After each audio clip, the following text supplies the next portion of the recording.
থুতনিতে কামড়ের অনুভব হতেই আমার ঘুম ভেঙে গেল। ব্যথায় কুকড়ে উঠে থুতনিতে হাত দিতেই সামনে থাকা লোকটি থুতনি থেকে আমার হাত সরিয়ে বিছানায় চেপে ধরে আমার ঠোঁটের উপর হামলা চালালো। যেন ক্রমশ এক জন্মে আমার এই ঠোঁট লোকটির শত্রুতার ভূমিকা পালন করেছিল। তাই এই জন্মে সামনে পেয়ে এই ঠোঁটের উপর অত্যাচারের তা সুদে আসলে মিটিয়ে নিচ্ছে। অন্ধকারে লোকটার চেহারা দেখতে না পারলেও বুঝতে বাকি রইল না লোকটা কে। নিজেকে ছাড়ানোর কোনো উপায় নেই, তবুও হাত মোচড়ানো শুরু করলাম লোকটার থেকে ছাড়া পাওয়ার জন্য। কিন্তু শেষ রক্ষা যখন হলো না, তখন কান্না ছাড়া আমার কাছে আর কিছুই অবশেষ রইল না।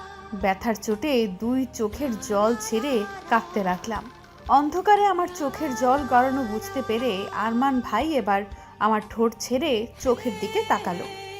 কিরে, এইভাবে বাচ্চাদের মতো কাঁদছিস কেন? তুমি এমন কেন আরমান ভাই? সব সময় আমাকে ব্যথা দাও খালি। চুমু যদি দেবে তো একটু ভালোবেসেই তো দিতে পারো। আমার কথায় এবার আরমান ভাই আমার উপর থেকে উঠে বসলো। আমাকে কি তোর পাগল মনে হয়? ভালোবেসে চুমু খাবো, তাও আবার তোকে? পিতু, নিজেকে কি তুই খুব বড় হিরোইন ভাবিস যে তোকে ভালোবেসে চুমু খাবো? ভাইয়া ওঠার সাথে সাথে আমিও উঠে বসে টেবিলের ল্যাম্পটা জ্বালিয়ে দিলাম। তারপরে মিনমিন করে বললাম, যদি ভালোই না বাসো তাহলে বারবার কেন এত কাছে আসো যন্ত্রণা দেওয়ার জন্য? কারণ তোর মতো হ্যাংলা মেয়েকে শুধু যন্ত্রণা দেওয়ারই ইচ্ছে করে, ভালোবাসতে নয়। কথাটা বলতে বলতে ওনার নজর পড়ে আমার টেবিলে থাকা দুধের গ্লাসটায়। আরে তুই তো দেখি দুধটাও খাসনি, তাই তো বলি তোকে দিন দিন আমার এত পিচ্ছি পিচ্ছি কেন লাগে? দুধ না খেলে কি আর কেউ বড় হয়? কথাটা বলেই উনি দুধের গ্লাসটা নিজের হাতে নিলেন। দুধ দেখতেই আমার নাক মুখ কুচকে এলো। আমি নাক ছিটকে বললাম, ইয়াক, আমি খাই না, গন্ধ লাগে। আচ্ছা দেখি কেমন গন্ধ লাগে।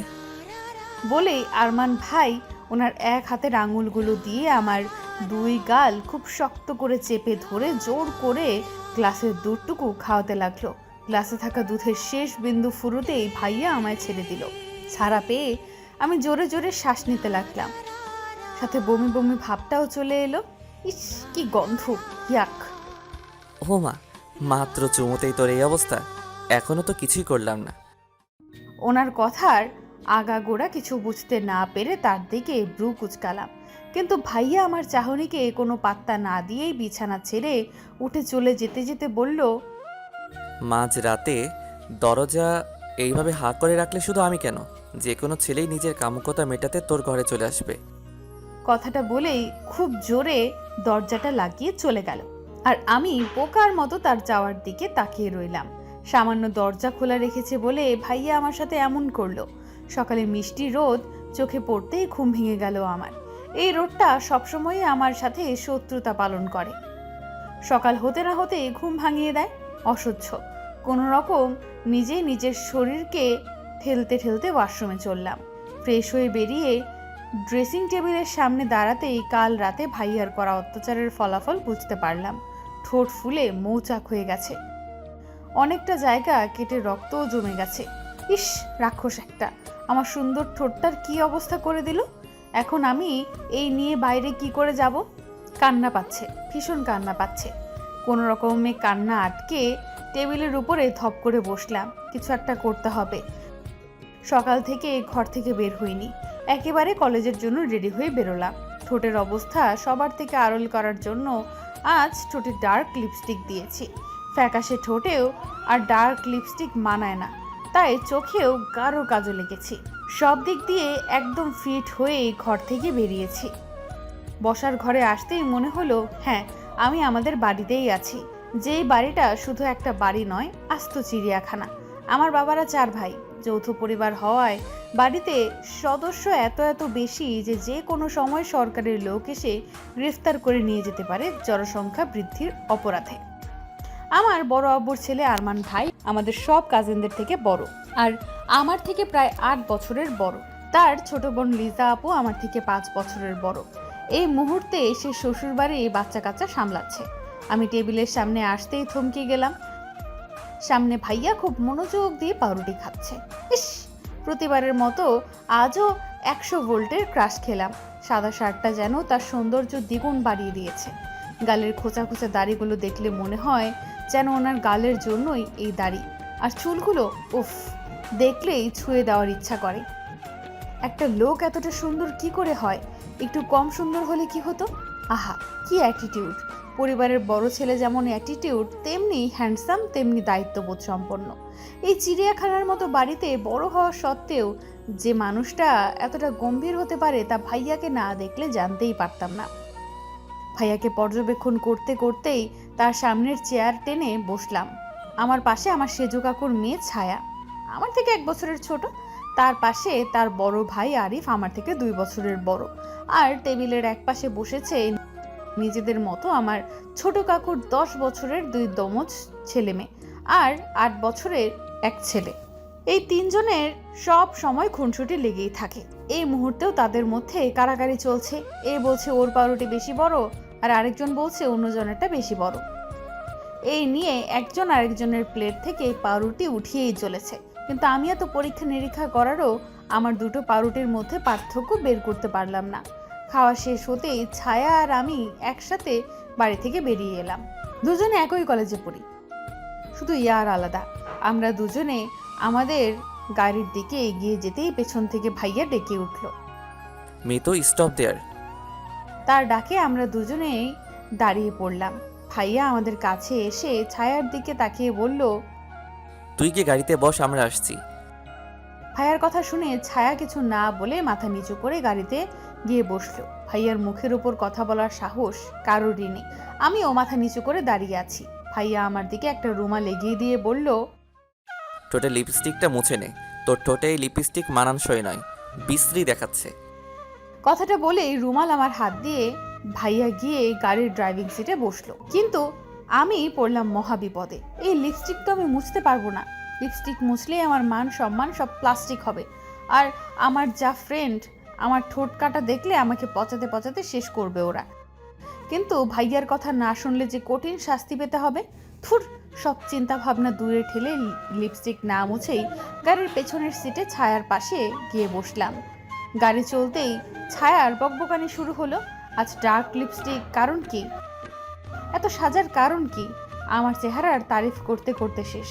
কিন্তু আমার সেদিকে মনোযোগ নেই। আমি তো সামনের লুকিং গ্লাসে ভাইয়াকে দেখছি, ভাইয়া বারবার লুকিং গ্লাসে আমাকেই দেখছে। দেখেই বোঝা যাচ্ছে কতটা রেগে গেছে তার কথা না শোনার কারণে। যেন এই চোখ থেকে আগুনের গোলা বের করে আমার দিকে ছুটছে। আর আমি সেই গোলকটা হাতে নিয়ে আরো ভালোভাবে গোলক বানিয়ে অন্যদিকে ছুঁড়ে দিয়ে ছায়ার সাথে গল্পে মেতে উঠলাম। কারণ আমি জানি এখন আর পরে হোক, শাস্তি আমাকে পেতেই হবে। একের পর এক অনবরত বেতের আঘাতে আমার হাতের সাদা তালু লাল রক্তবর্ণে পরিণত হয়েছে। 2 চোখ খিচে ঠোঁট কামড়ে ব্যথা সহ্য করার চেষ্টা করলাম, কিন্তু তা সহ্য করার ধৈর্য বা ক্ষমতা কোনোটাই আমার নেই। আঘাতের অংশ আরো বেশি আঘাত পেতে পেতে হাত অবশ হয়ে আসছে, চোখ বেয়ে জল গড়াচ্ছে। কিন্তু ভাইয়া কিছুতেই ক্ষান্ত হচ্ছে না, একের পর এক আঘাত করেই চলেছে। হঠাৎ করেই মনে হলো আঘাত করা বন্ধ হয়ে গেছে। সাথে সাথেই কিছু একটার শব্দ আমার কানে আসতেই আমি চমকে উঠলাম। কাঁপতে কাঁপতে জল ভর্তি চোখ পিটপিট করে খুলে সামনে তাকাতেই দেখি ভাইয়া আমার দিকে অগ্নিদৃষ্টি বর্ষণ করছে। তার পাশের দৃষ্টি যেতেই দেখলাম বেতের কিছু ভাঙা অংশ নিচে পড়ে আছে। বুঝলাম আমার হাতেই ভাইয়ার বেত ভেঙেছে। তারপরে রাগ কমেনি, যার কারণে বেত ছুঁড়ে ফেলে দিয়েছে। রাগ কমেনি তার মানে শাস্তি এখনো বাকি আছে। ভার্সিটিতে কি হাডুডু খেলার জন্য এসেছো? ক্লাসের মাঝে মন নেই, পড়ার সময় পড়া নেই, বয়ফ্রেন্ডের সাথে ডেটিংয়ের জন্য এসেছো নাকি এখানে? ভাইয়ার ভয়ঙ্কর গর্জন শুনে ভয়ে নিজেকে তার থেকে একটু দূরে সরিয়ে নিলাম। তারপর কান্না জড়িত কণ্ঠে ফুপিয়ে ফুপিয়ে বললাম, সরি স্যার, এরপর থেকে পড়া করে আসবো। No excuse. এখানে তোমাদের এসব লো ক্লাস এক্সকিউজ শোনার জন্য আমি বসে নেই। এই মুহূর্তে তুমি মাঠে যাবে, মাঠের মাঝখানে কড়া রোদের মধ্যে 2 হাতে কান ধরে দাঁড়িয়ে থাকবে। এটাই তোমার ক্লাসে অমনোযোগী হওয়ার শাস্তি। ভাইয়ার কথা শুনে অবাক চোখে তার দিকে তাকালাম। ক্লাস ফাঁকি দেওয়ার শাস্তি হিসাবে যদি মাঠে কান ধরে দাঁড়িয়ে থাকা হয়, তবে এতক্ষণ ধরে যে গরুর মতো মারলো সেটা কি ছিল? আমি মিটমিট চোখে আশেপাশে চোখ বুলিয়ে নিলাম। ক্লাসের সবাই আমাদের দিকে তাকিয়ে, সবার চোখে ভয় স্পষ্ট। এর আগে কখনোই তাদের স্যারকে এতটা হাইপার হতে দেখেনি কেউ। তার থেকে তো বড় কথা, একজন অনার্স 3rd ইয়ারের স্টুডেন্টকে যে কেউ পড়া না পারার অপরাধে এমন শাস্তি দেয় তা হয়তো তাদের অজানা ছিল। আমি চোখ নামিয়ে নিলাম। এখানে কি কম অপমানিত হলাম যে মাঠে গিয়ে নিজেকে আরো বেশি ধুয়ে ধুয়ে অপমানিত করাতে হবে? আর চোখে একবার আমার পাশে থাকা খোকনের দিকে তাকালাম। ছেলেটার যেন আজ গল্প শেষই হচ্ছিল না। ছাগল একটা, ওর জন্যই মার খেতে হলো আমায়। একবার সুযোগ পেলে আছাড় মারবো ধরে, হারামি কোথাকার। কি হলো, তোমার কানে যায়নি? Get out from my class. আর কোনো কথা না বলে ক্লাস থেকে বেরিয়ে এলাম। প্রায় আধা ঘন্টা যাবৎ মাঠের মাঝখানে কড়া রোদে কান ধরে দাঁড়িয়ে আছি। সিনিয়র জুনিয়র সবাই আমার দিকে কেমন অদ্ভুত দৃষ্টিতে তাকিয়ে আছে। হয়তো ভার্সিটিতে এই প্রথম কাউকে এমন শাস্তি পেতে দেখলো। হাত অসম্ভব রকম ফুলে গেছে, যার যন্ত্রণায় ভালোভাবে কানও ধরতে পারছি না। তবে আজ এই যন্ত্রণা থেকে বেশি যন্ত্রণা হচ্ছে বুকে। ভাইয়া যে আমায় মারে তা নয়, কোনো ভুল করলেই ঠাস ঠাস গালের মধ্যে পড়ে, কিন্তু এইভাবে কখনোই মারেনি। খুব কষ্ট হচ্ছে। ভাইয়া কিভাবে পারলো আমায় এইভাবে মারতে? একটুও কষ্ট হলো না বুঝি? ভাইয়া এই ভার্সিটির ইংলিশ প্রফেসর। আমাদের 2 ক্লাস পরেই তার ক্লাস। 2টো ক্লাস শেষ হতেই খোকনের সাথে গল্প জুড়ে দিয়েছিলাম। এই ফাঁকে কখন যে ভাইয়া ক্লাসে এসে পড়ে বুঝতেই পারেনি। যখন বুঝলাম তখন অলরেডি ভাইয়ার দৃষ্টি আমার উপর পড়েছে। তার কিছুক্ষণ পরেই পড়ার বাহানা দিয়ে আমার কাছে এসে বেদম পেটানো শুরু করলেন। ক্লাস শেষ হয়ে গেছে। আমার ফ্রেন্ডরা এসে আমায় কোথাও বসতে বললে আমি মানা করে দিই। ভাইয়া যখন কান ধরে থাকতে বলেছে তখন ভাইয়া না বলা অবধি আমি এই কান ছাড়ছি না। আমিও একরোখা টাইপের মেয়ে। দেখি কতক্ষণ আমায় এই রোদের মাঝে দাঁড় করিয়ে রাখতে পারে। আমার কথার সাথে হার মেনে সবাই চলে গেল। এই দাঁড়িয়ে রইলাম এই রোদের মাঝে। ঘেমে একাকার হয়ে গেছি। কিছুক্ষণ পর পর মাথা ঘুরিয়ে উঠছে, কিন্তু আমি আমার জেদ কিছুতেই ছাড়ছি না। যতক্ষণ না ভাইয়া নিজে থেকে আমায় রোদ থেকে সরিয়ে যাওয়ার কথা বলে ততক্ষণ পর্যন্ত আমি এখান থেকে সরবো না। গলা শুকিয়ে কাঠ হয়ে গেছে। তৃষ্ণা পেয়েছে, ভীষণ তৃষ্ণা পেয়েছে। জিহ্বা দিয়ে ঠোঁট ভিজিয়ে নিলাম। তখনই কোথা থেকে ছায়া দৌড়ে এসে আমার সামনে দাঁড়ালো। মিতু, এই নে পানিটুকু খেয়ে নে। আমি পানি খাবো না। উফ, এ পানি ভাইয়া পাঠিয়েছে। ভাইয়া তোকে পানি খেতে বললো আর খুব তাড়াতাড়ি ছায়া গিয়ে বসতে বললো। চল তাড়াতাড়ি এখান থেকে। ছায়ার কথায় আমি কান ছেড়ে ভাইয়ার কেবিনের দিকে তাকালাম। ভাইয়া তার কেবিনের সামনে 2 হাত পকেটে রেখে আমার দিকে তাকিয়েই আছে। তাকে দেখে আমার চোখের বাঁধ ভাঙলো। হয়তো খুব বেশি অভিমান জন্মে গেছে মানুষটার উপর। গাছের নিচে বসে আছি আর চোখে জলেরা ভীষণ অবাধ্য হয়ে গেছে। কিছুতেই আটকে রাখতে পারছি না। আমার পাশে বসে আমার বন্ধুরা আমাকে সান্ত্বনা দিয়েই চলেছে। তখনই খোকন আমার দিকে একটা রুমাল এগিয়ে দিল চোখের পানি মুছে নেওয়ার জন্য। আমিও সুযোগ পেয়ে রুমালে চোখের পানি, শুদ্ধ নাকের পানিটাও ছেড়ে নিলাম। নাকটা অনেকক্ষণ ধরেই শিরশির করছিল। ছাদের এক কোণে দাঁড়িয়ে মেয়েদের লুকোচুরি খেলাটা দেখছি। কি অদ্ভুত এই আকাশ! মানুষের থেকে কত দূরে থেকেও তাদের সুখ, কষ্ট, আবেগ, অনুভূতি কত সহজেই আপন করে নিতে পারে। কত সহজেই একটা মানুষ এই আকাশকে নিজের থেকেও বেশি ভরসা করে ফেলে। যেই কষ্টটা সবার সাথে ভাগ করতে পারে ওই আকাশের সাথে তা ভাগ করে নেয়। আর ওই আকাশ নিঃস্বার্থভাবে সব কিছুর ভাগ নিয়ে নেয়। যেমন আজ আমার ভেতরের সকল অভিযোগ এই আকাশ একের পর এক শুনেই চলেছে।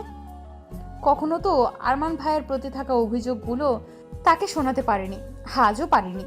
তাই আজও এই অভিযোগ শোনার মতো এই আকাশ ছাড়া আর কেউ নেই। 2 চোখের বন্যায় ভাসছে।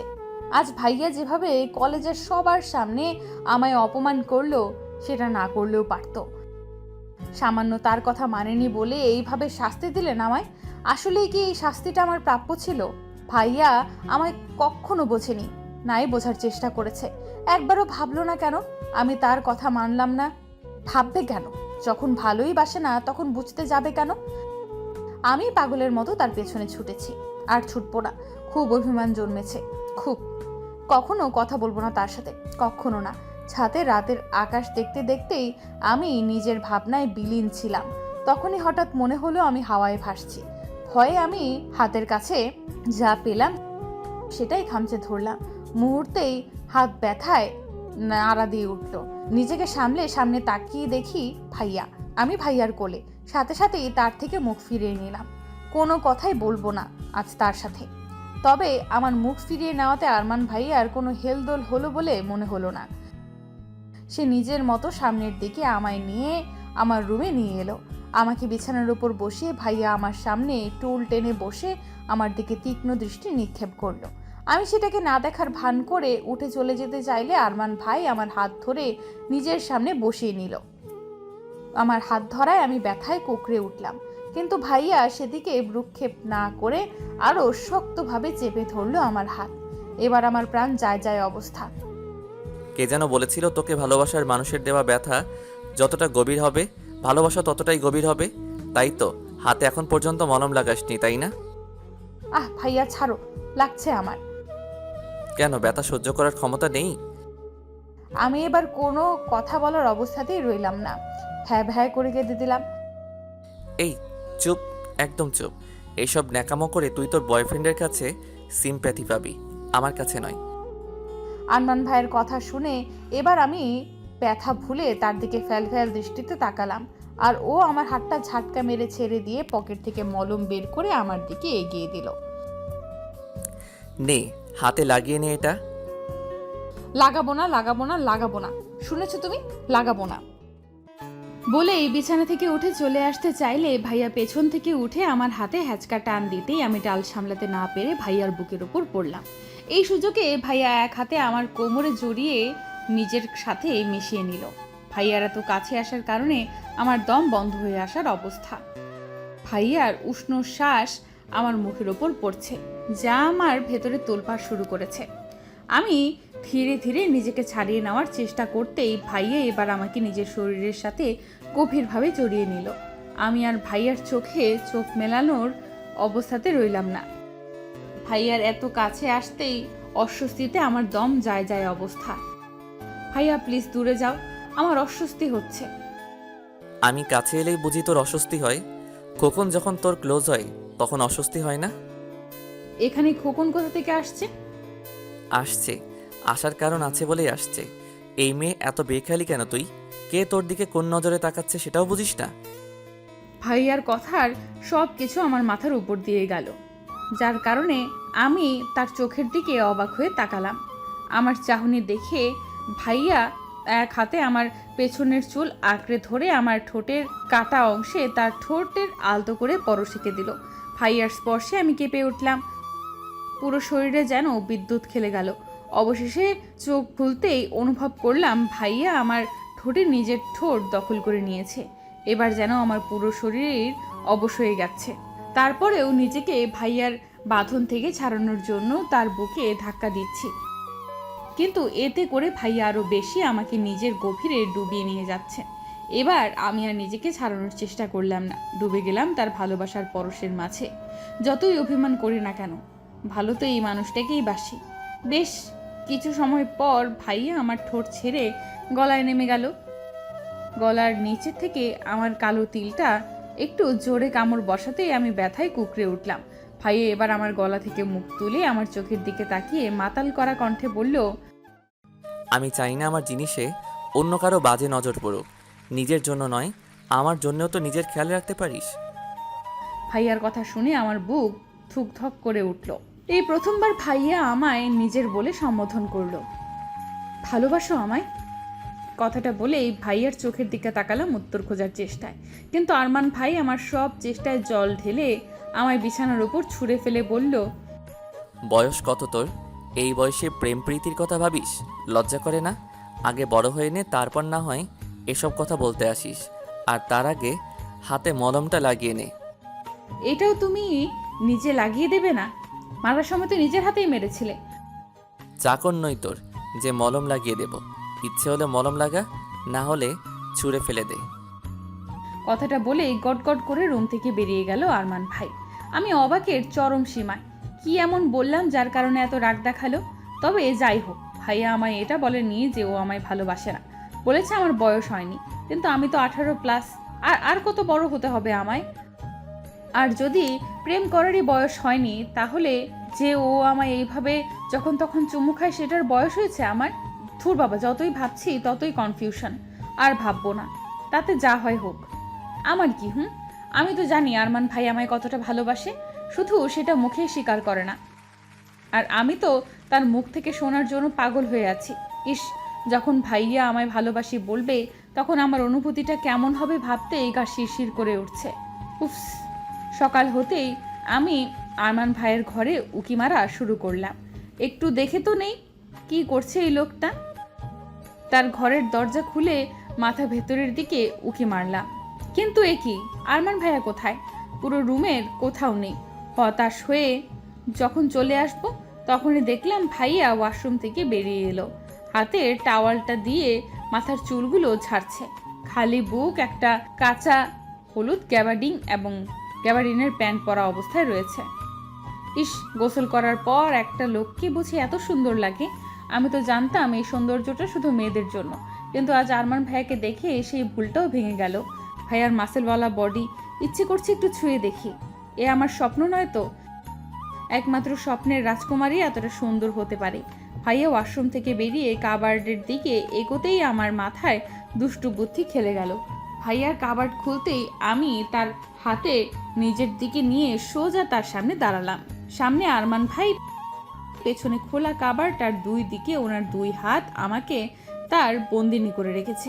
নিজেকে তার বন্দিনী করতে পেরে সত্যিই আজ নিজের প্রতি ভীষণ গর্বিত অনুভব হচ্ছে। তুই? কেন, অন্য কারো আসার কথা ছিল বুঝি?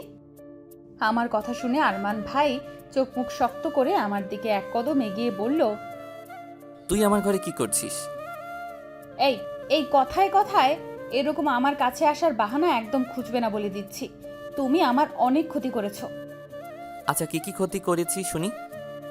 দাঁতে দাঁত চেপে কথাটা বলতেই আমি আমার ঠোঁট, গলা আর হাত দেখিয়ে বললাম, দেখো কত কত জায়গায় ক্ষত করেছো তুমি আমার।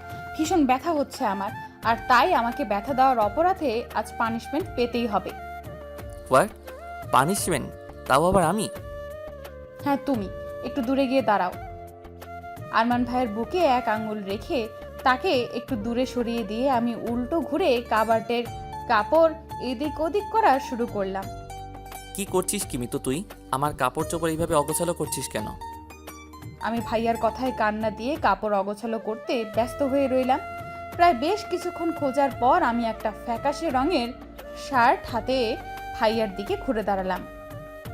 আজ এই শার্টটা পরেই তুমি ভার্সিটিতে যাবে, আমার পছন্দের রং। তুই কোন জাতের চোখ নিয়ে ঘোরাফেরা করিস? এটাও কারো পছন্দের রং কি করে হতে পারে? আমি কিচ্ছু জানি না, তুমি এটা পরবে মানে এটাই পরবে। ইম্পসিবল, আমি এটা পড়ছি না, সর আমার সামনে থেকে। আচ্ছা, কি করে না পরো আমিও দেখি। বলে কাবার্ডের লকে লেগে থাকা চাবিটা ঘুরিয়ে কাবার্ড লক করে চাবিটা খুলে হাতে নিয়ে আরমান ভাইয়ের সামনে থেকে সরে এলাম। এবার আপনি কি পরবেন? এই শার্ট ছাড়া আপনার কাছে কোনো উপায়ও নেই। মিতু, খুব বাড়াবাড়ি করছিস কিন্তু। চাবি দে আমাকে। না, দেব না। মিতু, স্টপ দেয়ার। চাবি আমায় দে, নয়তো খুব খারাপ হয়ে যাবে কিন্তু। যা হওয়ার হোক, আমি চাবি দেব না মানে দেব না। আরমান ভাইয়া আমাকে ধরার চেষ্টা করছে, কিন্তু আমি কখনো টেবিলের আড়ালে যাচ্ছি তো কখনো বিছানার আড়ালে। আমি জানি এই ঘরে থাকলে আমায় ধরা পড়তেই হবে, তাই আমি সুযোগ বুঝে ঘর থেকে বের হওয়ার জন্য দরজার দিকে পা বাড়াতেই পেছনে কেউ আমার হাতে হ্যাচকা টানে সোজা পাশের দেওয়ালে চেপে ধরল। হঠাৎ এমন হওয়ায় আমি ভয় পেয়ে যাই। ভয়ের চোটে আপনা থেকেই চোখ দুটো বন্ধ হয়ে আসে। কিছুক্ষণের মধ্যেই নিজেকে সামলে পিটপিট করে চোখ খুলতেই দেখি আমি আরমান ভাইয়ের কবলে পড়েছি। আরমান ভাই আমার দুই হাত দুই পাশের দেওয়ালের সাথে চেপে ধরে আমার খুব কাছে এসে দাঁড়িয়ে আছে। বুঝলাম এবার আর রক্ষে নেই আমার। বলেছিলাম দাঁড়াতে না, নয়তো খুব খারাপ হয়ে যাবে। সরি। তোর সরি দিয়ে আমি কি করব? বলেই আমার হাত থেকে চাবিটা নিয়ে নিল। তোকে আমি পরে দেখে নেব। কথা বলেই আরমান ভাই আমাকে ছেড়ে কাবার্ডের দিকে যেতে লাগলো। তখনই রুমের ভেতর দরজা খুলে কাউকে ঢুকতে দেখে আমি চমকে উঠলাম। দরজা খুলে বড়মা ঘরের ভেতরে আসতেই দরজার সামনে আমায় দাঁড়িয়ে থাকতে দেখে কিছুটা অবাক হয়ে প্রশ্ন করলো, কি রে মিতু, তুই এখানে কি করছিস? বড়মার প্রশ্নের উত্তরে কি দেব ভেবে না পেয়ে মাথা চুলকাতে লাগলাম। আসলে বড়মা, আমি আরমান ভাইকে খেতে যাওয়ার জন্য ডাকতে এসেছিলাম।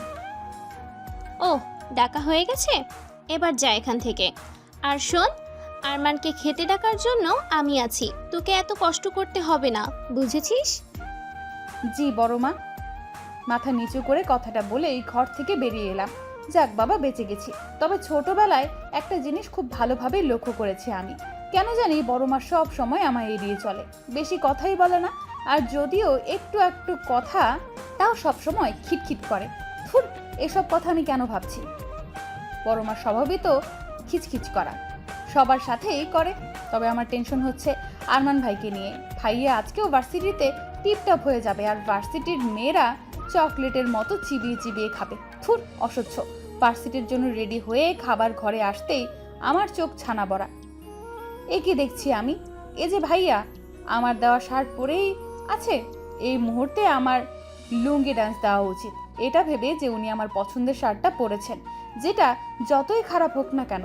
কিন্তু এই মুহূর্তে আমার রাগ হচ্ছে, ভীষণ রাগ হচ্ছে। বেছে বেছে একটা ফ্যাকাশে রঙের শার্ট বের করেছিলাম যাতে ভাইয়াকে প্রতিদিনের মতো হ্যান্ডসাম না দেখায়। কিন্তু এখন তো দেখছি ভাইয়াকে এই রংটা এমনভাবে খাপ খেয়েছে যেন কোনো ফিল্মের হিরো। থুর বাবা, সব মেহনত পানি হয়ে গেল। রাগে গজগজ করতে করতে খেতে বসলাম, কিন্তু খাবার গলা দিয়ে কিছুতেই নামলো না। বারবার ভাইয়ার দিকেই চোখ যাচ্ছে, আর চোখে চোখ পড়তেই সাথে সাথে চোখ নামিয়ে নিচ্ছি। খাওয়া শেষ হতেই ভাইয়া বেরিয়ে গেল, তার পিছু পিছু আমি আর ছোঁয়াও বেরোলাম। ভার্সিটিতে পৌঁছেই গাড়ি থেকে নেমে চলে আসবো, তখনই ভাইয়া পেছন থেকে ডাকলেন। আমি পিছু ফিরে দেখি আরমান ভাই গাড়িতে হেলান দিয়ে 2 হাত বুকে ভাঁজ করে আমার দিকে বাঁকা হেসে তাকিয়ে আছে। তোর পছন্দ আছে বলতে হবে। সত্যি শার্টটা একদমই পারফেক্ট আমার জন্য, তাই না? খুব বুঝলাম ভাইয়া আমাকে পচাচ্ছে, তা খুব ভালো করেই বুঝলাম। তাই নিজের মাথার চুল নিজেই ছিঁড়তে ছিঁড়তে ভার্সিটির ভেতরে চললাম। নিজের উপর রাগ হচ্ছে, কেন যে এই শার্টটা বের করতে গেলাম কে জানি। ভার্সিটিতে প্রবেশ করতেই চোখ গেল সামনের মাঠে, খোকন তার বন্ধুদের সাথে আড্ডা দিচ্ছে।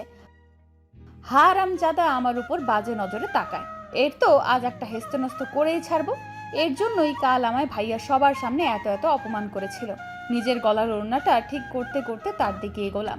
বলা যায় না এই ছেলে আবার আমার দিকে নজর নিক্ষেপ করতে পারে। ভালো করে ওড়না কোমরে বেঁধে খোকনের কাছে গিয়ে কোনো কথা ছাড়া উড়াধুরা পিটুনি শুরু করে দিলাম।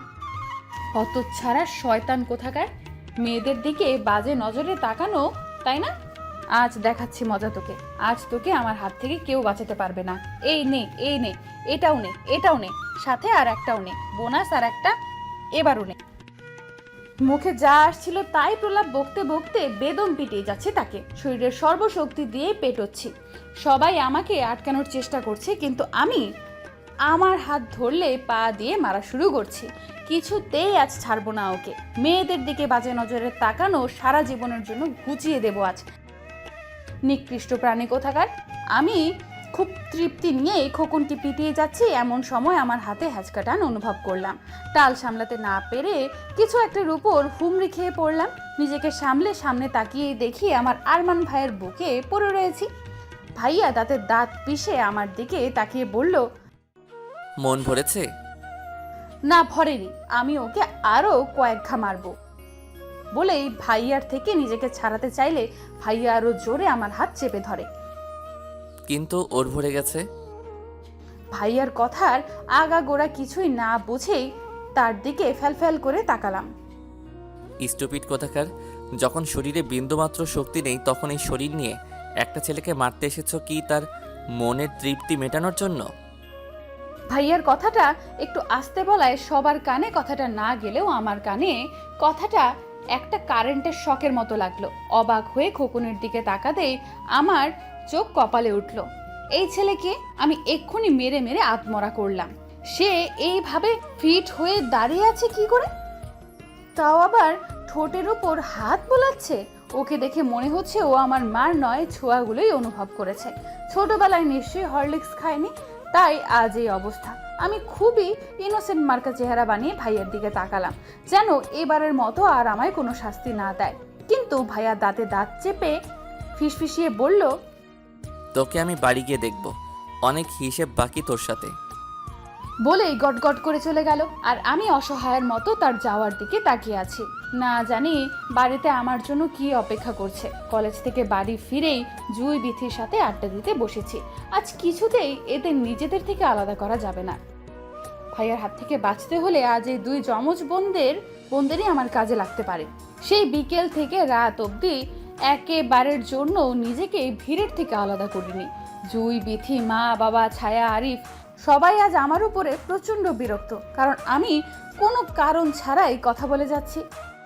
আমি কি বলছি নিজেও জানি না, শুধু জানি যে আজ যে করেই হোক আমায় ভাইয়ার হাতের শক্তি থেকে বাঁচতে হবে। কিন্তু পুরো সময়টা এমন বকবক করে কাটিয়ে দিলেও রাতের বেলা ঠিকই আমায় আমার ঘরে ঢুকতে হলো।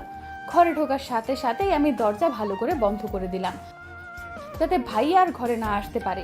দরজার লক ভালো করে চেক করে একটা স্বস্তির নিঃশ্বাস ফেলে পিছু ঘুরতেই বিছানার উপর কাউকে দেখে চমকে উঠলাম। ঘরের ডিম লাইটের মৃদু আলোয় সব কিছুই আবছা আবছা। কিছুক্ষণের মধ্যে এই আবছা আলোয় চোখ সরে এলে বিছানার উপর ভালো করে চোখ বলানোর চেষ্টা করতেই আমার চোখ চড়ক গাছে। এ তো ভাইয়া বিছানায় বসে দুই পা মাটিতে ছড়িয়ে রেখেছে। এই রে, কাম সেরেছে। এখন কি করব? আরমান ভাই আমায় দাঁড়িয়ে থাকতে দেখে নিজেই উঠে আমার দিকে এগোতে লাগলো। ভাইয়াকে নিজের দিকে এগিয়ে আসতে দেখে ভয় আমার বুক ধুকপুক করা শুরু করে দিয়েছে। আমি নিশ্চিত আমার এই বুকের ধুকপুকানি ভাইয়ার কান অবধি পৌঁছাচ্ছে। ভাইয়াকে আমার খুব কাছে আসতে দেখে নিজের অজান্তেই আমার পা পেছনের দিকে চলতে লাগলো। পেছনে যেতে যেতেই আমার পিঠ দেওয়ালের সাথে ঠেকে গেল, আর ভাইয়া আমার খুব কাছাকাছি চলে এলো। ভাইয়ার উষ্ণ শ্বাস আমার মুখের ওপর পড়ছে। এখন কি করব আমি? বুদ্ধি করে পাশ কাটিয়ে চলে আসার চেষ্টা করতেই ভাইয়া তার দুই হাত আমার দুই পাশের দেওয়ালে রাখলো। আজ আমি আবার তার বন্দিনী হলাম। ভাইয়া এত কাছে চলে আসায় আমি প্রায় দম বন্ধ করা অবস্থায়। নিজের দম বন্ধ রাখার চেষ্টায় শ্বাসের ঘনত্ব আরও বেশি বেড়ে গেল। চোখ বন্ধ করে ভাইয়ার পরবর্তী পদক্ষেপের অপেক্ষা করতে লাগলাম। তখনই ভাইয়া তার কারাকারির ভারী কণ্ঠে বলে উঠল, কান ধর। কথাটা শুনেই আমি চট করে চোখ মেলে তাকালাম। কি হলো? আমার কথা কানে গেল না? আসলে ভাইয়া। চুপচাপ কান ধর। বুঝলাম, কান ধরা ছাড়া আর কোনো উপায় নেই।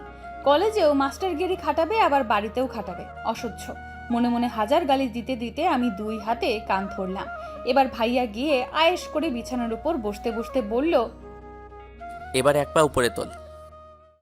লও ঠেলা, কান ধরতেই শেষ নয়, এখন আবার পাও উপরে তুলতে হবে। আজ তো আমি গেছি, কেন যে এই হারামিটাকে মারতে গেলাম কে জানে। আমি নিশ্চিত আজ আর পায়ের ব্যথায় রাতে আমার ঘুম হবে না। প্রায় 2 মিনিট এক পায়ে দাঁড়িয়ে থেকে আমার পা ধরে এসেছে। তারপরও জোর করে আরও 1 মিনিট দাঁড়িয়ে থাকার পর আর পারলাম না। ব্যথা হয়ে বাম পা ফেলে ডান পা না উপরে তুলে বললাম, মানে পা এক্সারসাইজ করে নিলাম।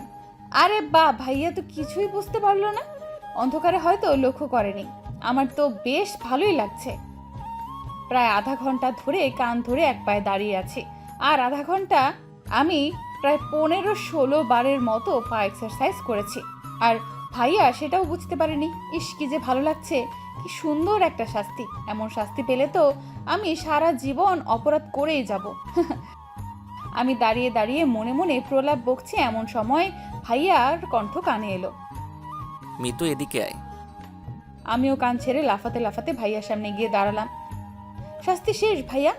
এইটুকু শাস্তি ছিল বুঝি? আমি তো আরো কিছুক্ষণ থাকতে পারতাম। এবার ভাইয়া শোয়া থেকে উঠে বসে বলল, শাস্তি শেষ কোথায়? এখনো তো শুরুই করলাম না। ভাইয়ার কথায় আমি যেন আকাশ থেকে পড়লাম। বলে কি এই লোকটা, শাস্তি এখনো শুরুই হয়নি? তো আমি এতক্ষণ কান ধরিয়ে এক পায়ে দাঁড় করিয়ে রাখার কারণ কি ছিল? শাস্তি শুরু হয়নি? কয়বার পা বদলেছিস? তওবা তওবা, আমি আর পা বদলিয়েছি? কি যে বলো না ভাইয়া। তাই নাকি? কিন্তু আমি যে শুনলাম 20 বার পা এক্সচেঞ্জ করেছিস। এমনই না, আমি তো মাত্র 16 বারই। ইসরে, এ আমি কি বলে ফেললাম। মিতু রে, তোর মাথায় সত্যি গোবর ছাড়ার কিছুই নেই। ফুর, আস্ত গাধি একটা তুই। নিজেকে ইচ্ছে মতো গালাগালি করে চোখ পিটপিট করে ভাইয়ার দিকে তাকালাম। অন্ধকারে খুব ভালো করেই বুঝলাম ও আমার দিকে বাঁকা হেসে তাকিয়ে আছে। আসলে সরি ভাইয়া, আসলে। কথাটা বলতে বলতে ভাইয়াকে উঠে আমার দিকে এগোতে দেখে আমার কথা গলার মধ্যেই আটকে গেল। কাপা কাপা গলায় কিছু বলতে যাব, তার আগেই ভাইয়া আমার সাথে হ্যাচকা টান মেরে নিজের সাথে মিশিয়ে নিল। এবার আমার প্রাণ যায় যায়, কি করব কিছুই মাথায় আসছে না। শুধু পরবর্তীতে কি হয় তা দেখা ছাড়া আমার কাছে আর কোনো উপায় নেই। ভাইয়া নিজের মুখ আমার দিকে এগোতেই আমি দু চোখ খিচে বন্ধ করে নিলাম। সাথে সাথে কানের উপর ভাইয়ের উষ্ণ শ্বাস অনুভব করলাম। এখন এই 16 বার তুই নিজে থেকে আমার ঠোঁটে চুমু দিবি। ভাইয়ার ফিসফিস কণ্ঠটা যত না আমার হৃদস্পন্দন কাঁপিয়ে দিল, তার থেকে বেশি চমক দিল ভাইয়ার বলা কথাটা। কি বলছে এসব ভাইয়া? আমি নিজে থেকে ভাইয়াকে চুমু? না না, এটা অসম্ভব, আমি কিছুতেই পারবো না। এটাও কোনো কথা হলো? আমি নিজে থেকে কি করে? না না, এটা একেবারেই ইম্পসিবল, আমি পারবো না। আমার ভাবনার মাঝে ভাইয়া আমাকে ছেড়ে বিছানায় গিয়ে আহ্লাদি স্বরে বলল, দেখ মিতু, যা করার তাড়াতাড়ি কর, বেশি ভাবতে যাস না, কারণ তুই জানিস যদি আমি নিজে থেকে কিছু করি তবে সেটা তোর জন্য কতটা কষ্টকর হবে। ভাইয়া প্লিজ এমন করিস না, আমি পারবো না। যত কথা বলবি শাস্তি ততই ডাবল হবে। ভাইয়া প্লিজ। আর একটা কথা বললে 20টা চুমু দিতে হবে। এবার আমি চুপ করে গেলাম। জানি ভাইয়ার সাথে কথা বলে কোনো লাভ নেই, সেই আমাকেই তার ভুক্তভর দিতে হবে। এখন মনে হচ্ছে কেন যে পা বদলাতে গেলাম, এখন তারও প্রায়শ্চিত্ত করতে হচ্ছে। মনের মধ্যে অস্থিরতাটা বেড়ে চলেছে, অস্বস্তিতে গা জ্বলে পুড়ে কয়লা বনে যাচ্ছে। তারপরও ধীর পায়ে ভাইয়ার দিকে এগোতে লাগলাম। ভাইয়ার থেকে একটু দূরত্ব বজায় রেখে দাঁড়ালাম। তারপর চোখ বন্ধ করে একটু ঝুঁকে ভাইয়ার ঠোঁটে আলতো করে ঠোঁট ছোঁয়ার সাথে সাথেই সরে দাঁড়ালাম। মুহূর্তেই বুকের ধুকপুকানিটা 1000 গুণে বেড়ে গেছে।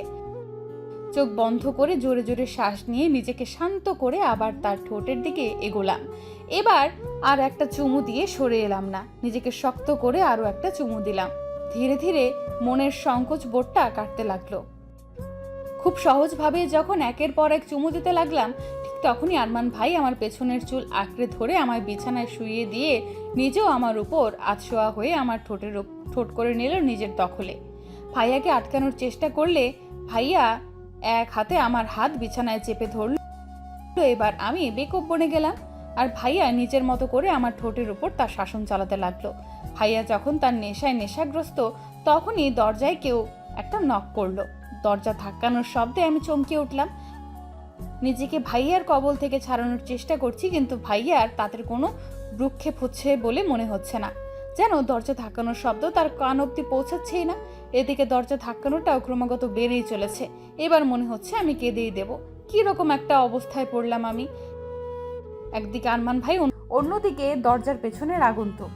না জানি দরজার পেছনে কে দাঁড়িয়ে আছে, আর যদি সে আমাকে আর ভাইয়াকে এক ঘরে দেখে নেয় তাহলে কেলেঙ্কারিটাই না হয়ে যাবে। বেশ কিছুক্ষণ পরেই ভাইয়া আমায় ছেড়ে দিয়ে উঠে বসলেন, আর আমি ছাড়া পাওয়ার সাথে সাথে এক লাফে উঠে দাঁড়ালাম। দরজায় ধাক্কা ক্রমাগত বেড়েই চলেছে। একটা বড় সড়ো ঢোক গিলে ভাইয়ার দিকে অসহায় দৃষ্টিতে তাকালাম। এখন কি হবে? কেউ যদি এত রাতে আপনাকে আমার সাথে দেখে ফেলে, সর্বনাশ হয়ে যাবে।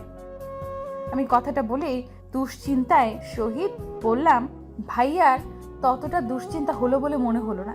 খুব আরাম করে পেছনে 2 হাতে ভর করে আয়েশি কণ্ঠে বলল, সো হোয়াট, সর্বনাশ হবে তোর হবে, আমার কি? আমি তো ছেলে মানুষ না, এটা ওটা বলে কাটিয়ে দিব। তবে তোর কি অবস্থা হবে সেটা তুই ভাব। ভাইয়ার কথা শুনে এবার আমার রাগ হলো, প্রচন্ড রকমের রাগ হলো। একটা মানুষ এতটা নিষ্ঠুর স্বার্থপর কি করে হতে পারে? খারাপ, খুবই খারাপ লোক একটা। কেন যে এর ভালোবাসায় হাবুডুবু খেলাম কে জানে। এর এখন মাছ দরিয়ায় পড়ে পস্তাচ্ছি তো। একদম ঠিক হয়েছে, আমি তো এটাই ডিজার্ভ করি। আমার মতো মেয়ে এটাই ডিজার্ভ করে, কাজিনকে ভালোবাসবে, তাই না? ব্যাস এখন ভালো করে বাস। আমার কান্না পাচ্ছে, ভীষণ কান্না পাচ্ছে। কেঁদে কেঁদে বন্যা বইয়ে দেওয়ার ইচ্ছে করছে। সব কিছু ভাসিয়ে নিয়ে যাক এই বন্যা, পৃথিবীর কোনো কিছুই যেন বাদ না থাকে। এই পৃথিবীর সব কিছু নির্দয় পাষাণ স্বার্থপর। আমার ভাবনায় বিচ্ছেদ ঘটিয়ে আবারও দরজার ধাক্কার গতি বেড়ে গেল। এমনভাবে ধাক্কাচ্ছে যেন এক্ষুনি দরজা ভেঙে ফেলবে। কোনো উপায় না পেয়ে বাধ্য হয়ে গুটি গুটি পায়ে এগিয়ে গেলাম দরজার দিকে। দরজা খুলতে হুড়মুড় করে বড় মা ঘরের ভেতর ঢুকে এলো। বড় মাকে দেখে ভয়ে আমার বুকের স্পন্দন থমকে গেল। এখন কি হবে? বড় মা তো ভাইয়াকে দেখে ফেলবে। কথাটা ভাবতেই বিছানার দিকে চোখ যেতেই আরমান ভাই ওখানে নেই। ওমা, গেল কই লোকটা? এক্ষুনি এখানে ছিল, ভ্যানিশ ট্যানিশ হয়ে গেল নাকি? তবে যাই হোক না কেন, আমি তো এই যাত্রায় বেঁচে গেলাম, এটাই ঢের বাবা। একটা স্বস্তির নিঃশ্বাস ফেলে বড় মার দিকে তাকাতেই বড় মা আমার দিকে তীক্ষ্ণ দৃষ্টিতে তাকিয়ে বলে উঠল, এতক্ষণ ধরে কি করছিলি? দরজা খুলছিলি না কেন? আসলে বড় মা খুব ঘুম পেয়েছিল, তাই ঘুমিয়ে পড়েছিলাম। তুমি দরজা ধাক্কা দিচ্ছ, আমি তো বলতেই পারবো না। তাই নাকি? তা এমন কি মরার ঘুম ঘুমোচ্ছিলি যে এত ধাক্কানোর পরও তোর ঘুম ভাঙেনি? এসব কথা বাদ দাও, তুমি বলো এত রাতে তুমি আমার ঘরে কি করছো? মিনমিন করে কথাটা বলতেই বড় মা গর্জন করে উঠল। আরমান কোথায় বলতে পারবি? কথাটা শুনেই আমি চমকে উঠলাম। বড় মা এদিক ওদিক নজর দিচ্ছেন। আরমান ভাই কোথায় আমি কি করে বলবো? আমি তো ঘুমিয়েছিলাম। কেন, কি হয়েছে? না কিছু না, আরমান ওর ঘরে নেই, তাই ভাবলাম এখানে এসেছি কিনা। তুই ঘুমো, আমি যাই। কথাটা বলেই বড় মা ঘর থেকে বেরিয়ে গেল, আর আমি সাথে সাথে দরজা লাগিয়ে ঘরের লাইট জ্বালিয়ে দিলাম। খাটের তলার, টেবিলের তলা, বাথরুম, আলমারির পেছনে সব জায়গায় খুঁজেও ভাইয়াকে কোথাও খুঁজে পেলাম না। গেল কোথায় লোকটা? ঘরের এদিক ওদিক দেখতে দেখতে বারান্দায় আসতে দেখি ভাইয়া আমার বারান্দার নিচে দাঁড়িয়ে আমার দিকে তাকিয়ে আছে। তার মানে ভাইয়া পাইপ বেয়ে নিচে নেমে গেছে। আমাকে এক নজর দেখেই ও সেখান থেকে চলে গেল। বুঝলাম ভাইয়া এবার সদর দরজা দিয়ে ঘরের ভেতরে ঢুকবে। বুকের ওপর এক হাত রেখে একটা স্বস্তির নিঃশ্বাস ছাড়লাম। খুব বড় বাঁচা বেঁচে গেছি আজ।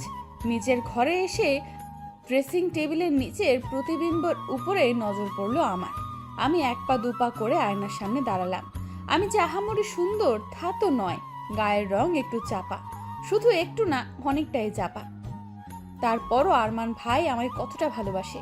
শুনেছি ভালোবাসার মানুষের অনুভূতি নাকি চোখে দেখেই বোঝা যায়।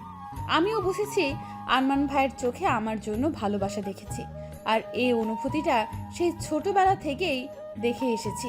কিন্তু আমি যে তার মুখ থেকে শোনার জন্য ছটফট করছি। আমার অস্থিরতাটা কি ভাইয়া বোঝে না? আরমান ভাই যেদিন আমায় নিজের মুখে ভালোবাসার কথা বলবে, সেদিন আমার কিরকম অনুভূতি হবে সেটা ভাবতেই আমার পেটে সুরসুরি কাজ শুরু হয়ে যায়। ইস, তখনকার অনুভূতিটা কি সুন্দরই না হবে। লজ্জায় নিজের প্রতিবিম্বর দিকে তাকাতেই পারছি না। দু হাতে নিজের মুখ ঢেকে নিলাম। ইস, কি লজ্জা। নিজের ক্লাসে বসে এক নাগারে লিখে যাচ্ছি। কি লিখছি জানি না, শুধু যা মনে আসছে তাই লিখে যাচ্ছি। আজ আমাকে লিখতেই হবে। লিখে লিখে হাত ক্ষয় হয়ে যাক, তবুও আমায় লিখতেই হবে। কিন্তু আমার এই লেখার মাঝে বাদ সাধলো সুমন। বেটা আমার কলমটাই কেড়ে নিল।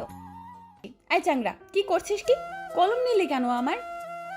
বেশ করেছি, নিয়েছি, ইচ্ছে হলে আরো নেব। এই কলম কি তোর বাপের সম্পত্তি নাকি? ইচ্ছে হলো আর নিলি? দে আমাকে আমার কলম, লিখবো আমি। আহারে, লিখবো আমি? পড়াশোনায় তো নবঘণ্ট। এখন ইনি আমাদের লেখালেখি দেখাতে এসেছেন। তা কি লিখেছিলি দেখি একটু। কেন দেখাবো? দেখাবো না, একটুও দেখাবো না। আগে আমার কলম দে বলছি। এটা এই মুহূর্তে তুই আর পাচ্ছিস না, বুঝলি? বলেই এক বেঞ্চের পেছনে গিয়ে বসলো। আচ্ছা, দিবি না তো? দাঁড়া, দেখাচ্ছি মজা। কথাটা বলে হাতে থাকা খাতাটা মুড়িয়ে তার পিঠে সর্বশক্তি দিয়ে মারা শুরু করলাম। সে আমার হাত থেকে বাঁচার চেষ্টা করে চলেছে, আর আমি তাকে মেরেই চলেছি। আর আমার পাশে বসে থাকা বন্ধুরা আমাদের কাণ্ড দেখে হেসেই চলেছে। বুঝলাম না এখানে হাসার মতো কি হলো। আমি একা এত কষ্ট করে মারছি, কোথায় আমায় একটু হেল্প করবে তা না, শুধু দাঁত কেলিয়ে যাচ্ছে হারামির দল কোথাকার। আমি ইচ্ছে মতো সুমনকে খাতার বাড়ি দিয়েই চলেছি।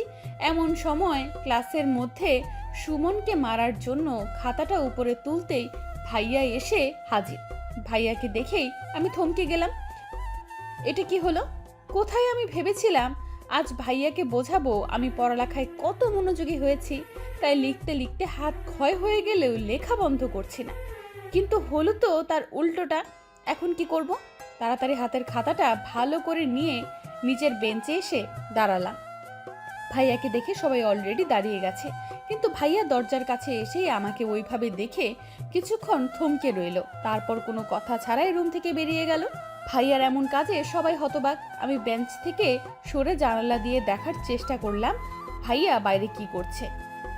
গ্রিলওয়ালা জানালা ভেদ করে দেখলাম ভাইয়া 2 হাত কেমনে রেখে জোরে জোরে শ্বাস নিচ্ছে আর এদিক ওদিক তাকাচ্ছে।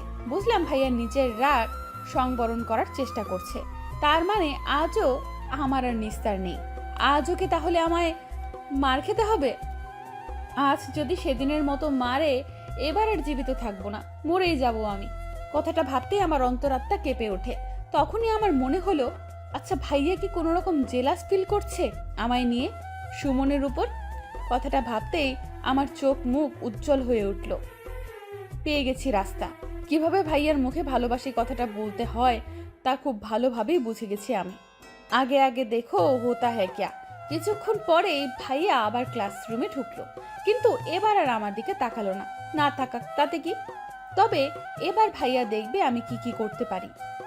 ভাইয়া তার ক্লাস শুরু করে দিল, আর এদিকে আমি আমার কাজ। ক্লাসের মাঝে অনেক বাহানায় সুমনের কাছে কথা বলতে লাগলাম, মুখ টিপে টিপে হাসতে লাগলাম, পড়া দেখানোর নাম করে গল্প করা শুরু করলাম। লেখার সময় খাতা থেকে ওর হাত সরিয়ে দেওয়ার নাম করে ওর হাত ধরতেই সামনে থেকে ভাইয়ার গর্জনরত আওয়াজ কানে ভেসে উঠল। Enough is enough, damn it. ভাইয়ার এমন গর্জনে ক্লাসে থাকা প্রায় সকলেই চমকে উঠল। হঠাৎ ভাইয়ার এমন ব্যবহারে কারোরই মাথায় ঢুকলো না। ভাইয়ার টেবিলের উপর 2 হাত দিয়ে দাঁড়িয়ে আছে, রাগে চোখ লাল বর্ণ ধারণ করেছে। ভাইয়ার এই রূপ দেখে আমি নিজেও ভয় পেয়ে গেলাম। এবার এসে আবার আমাকে পেটানো শুরু করবে না তো? মনে মনে হাজারো ভয়কে জয় করার চেষ্টা করলাম, কিন্তু ভাইয়া আমাকে অবাক করে দিয়ে ক্লাস থেকে বেরিয়ে গেল। যাওয়ার আগে ভারী কণ্ঠে বলে উঠল, ক্লাস ইজ ডিসমিস। আমি ভয়ে ছোটখাটো একটা ঠোক গিললাম। ডোজটা কি বেশি হয়ে গেছে? এরপর থেকে আর ভাইয়ার সাথে দেখা হয়নি। কলেজ থেকে আসার সময়ও ভাইয়া একাই চলে এসেছিল, আমাকে নিয়েই আসেনি। তাই আমি ছায়া রিক্সা করে চলে আসি। বাড়ি এসে ব্যাগ নিজের ঘরে রেখে ভাইয়ার ঘরের দিকে এগোলাম। তার আগে তার ঘরের কাছে আসতেই খুব জোরে কিছু একটা পড়ার শব্দ কানে আসতেই চমকে উঠলাম। তাড়াতাড়ি দরজা হালকা খুলে ঘরে দিতেই দেখি ভাইয়া 2 হাত কোমরে রেখে ঘরের এক পাশ থেকে ওপাশ পায়চারি করছে। ইডিয়েট, 1 নাম্বার স্টুপিড মেয়ে একটা। এতবার এত শাস্তি দেওয়ার পরেও আবার সেই ছেলেদের কাছেই গিয়ে ঢলে পড়ে ইডিয়েটটা। সহ্য হয় না আমার ওকে কোনো ছেলের সাথে। এই বিষয়টা কি বোঝে না ওই স্টুপিডটা? নিজে নিজে এই কথাগুলো বিড়বিড় করে আয়নার সামনে গিয়ে দাঁড়ালো। চোখ দুটো ছোট ছোট করে আয়নায় নিজেকে খুঁটিয়ে খুঁটিয়ে দেখে বলল, ভার্সিটির প্রফেসর আমি, আর একজন প্রফেসর হয়ে কি না নিজের ছাত্রের উপরে জেলাস হচ্ছি, তাও ওই ইডিয়েটটার জন্য।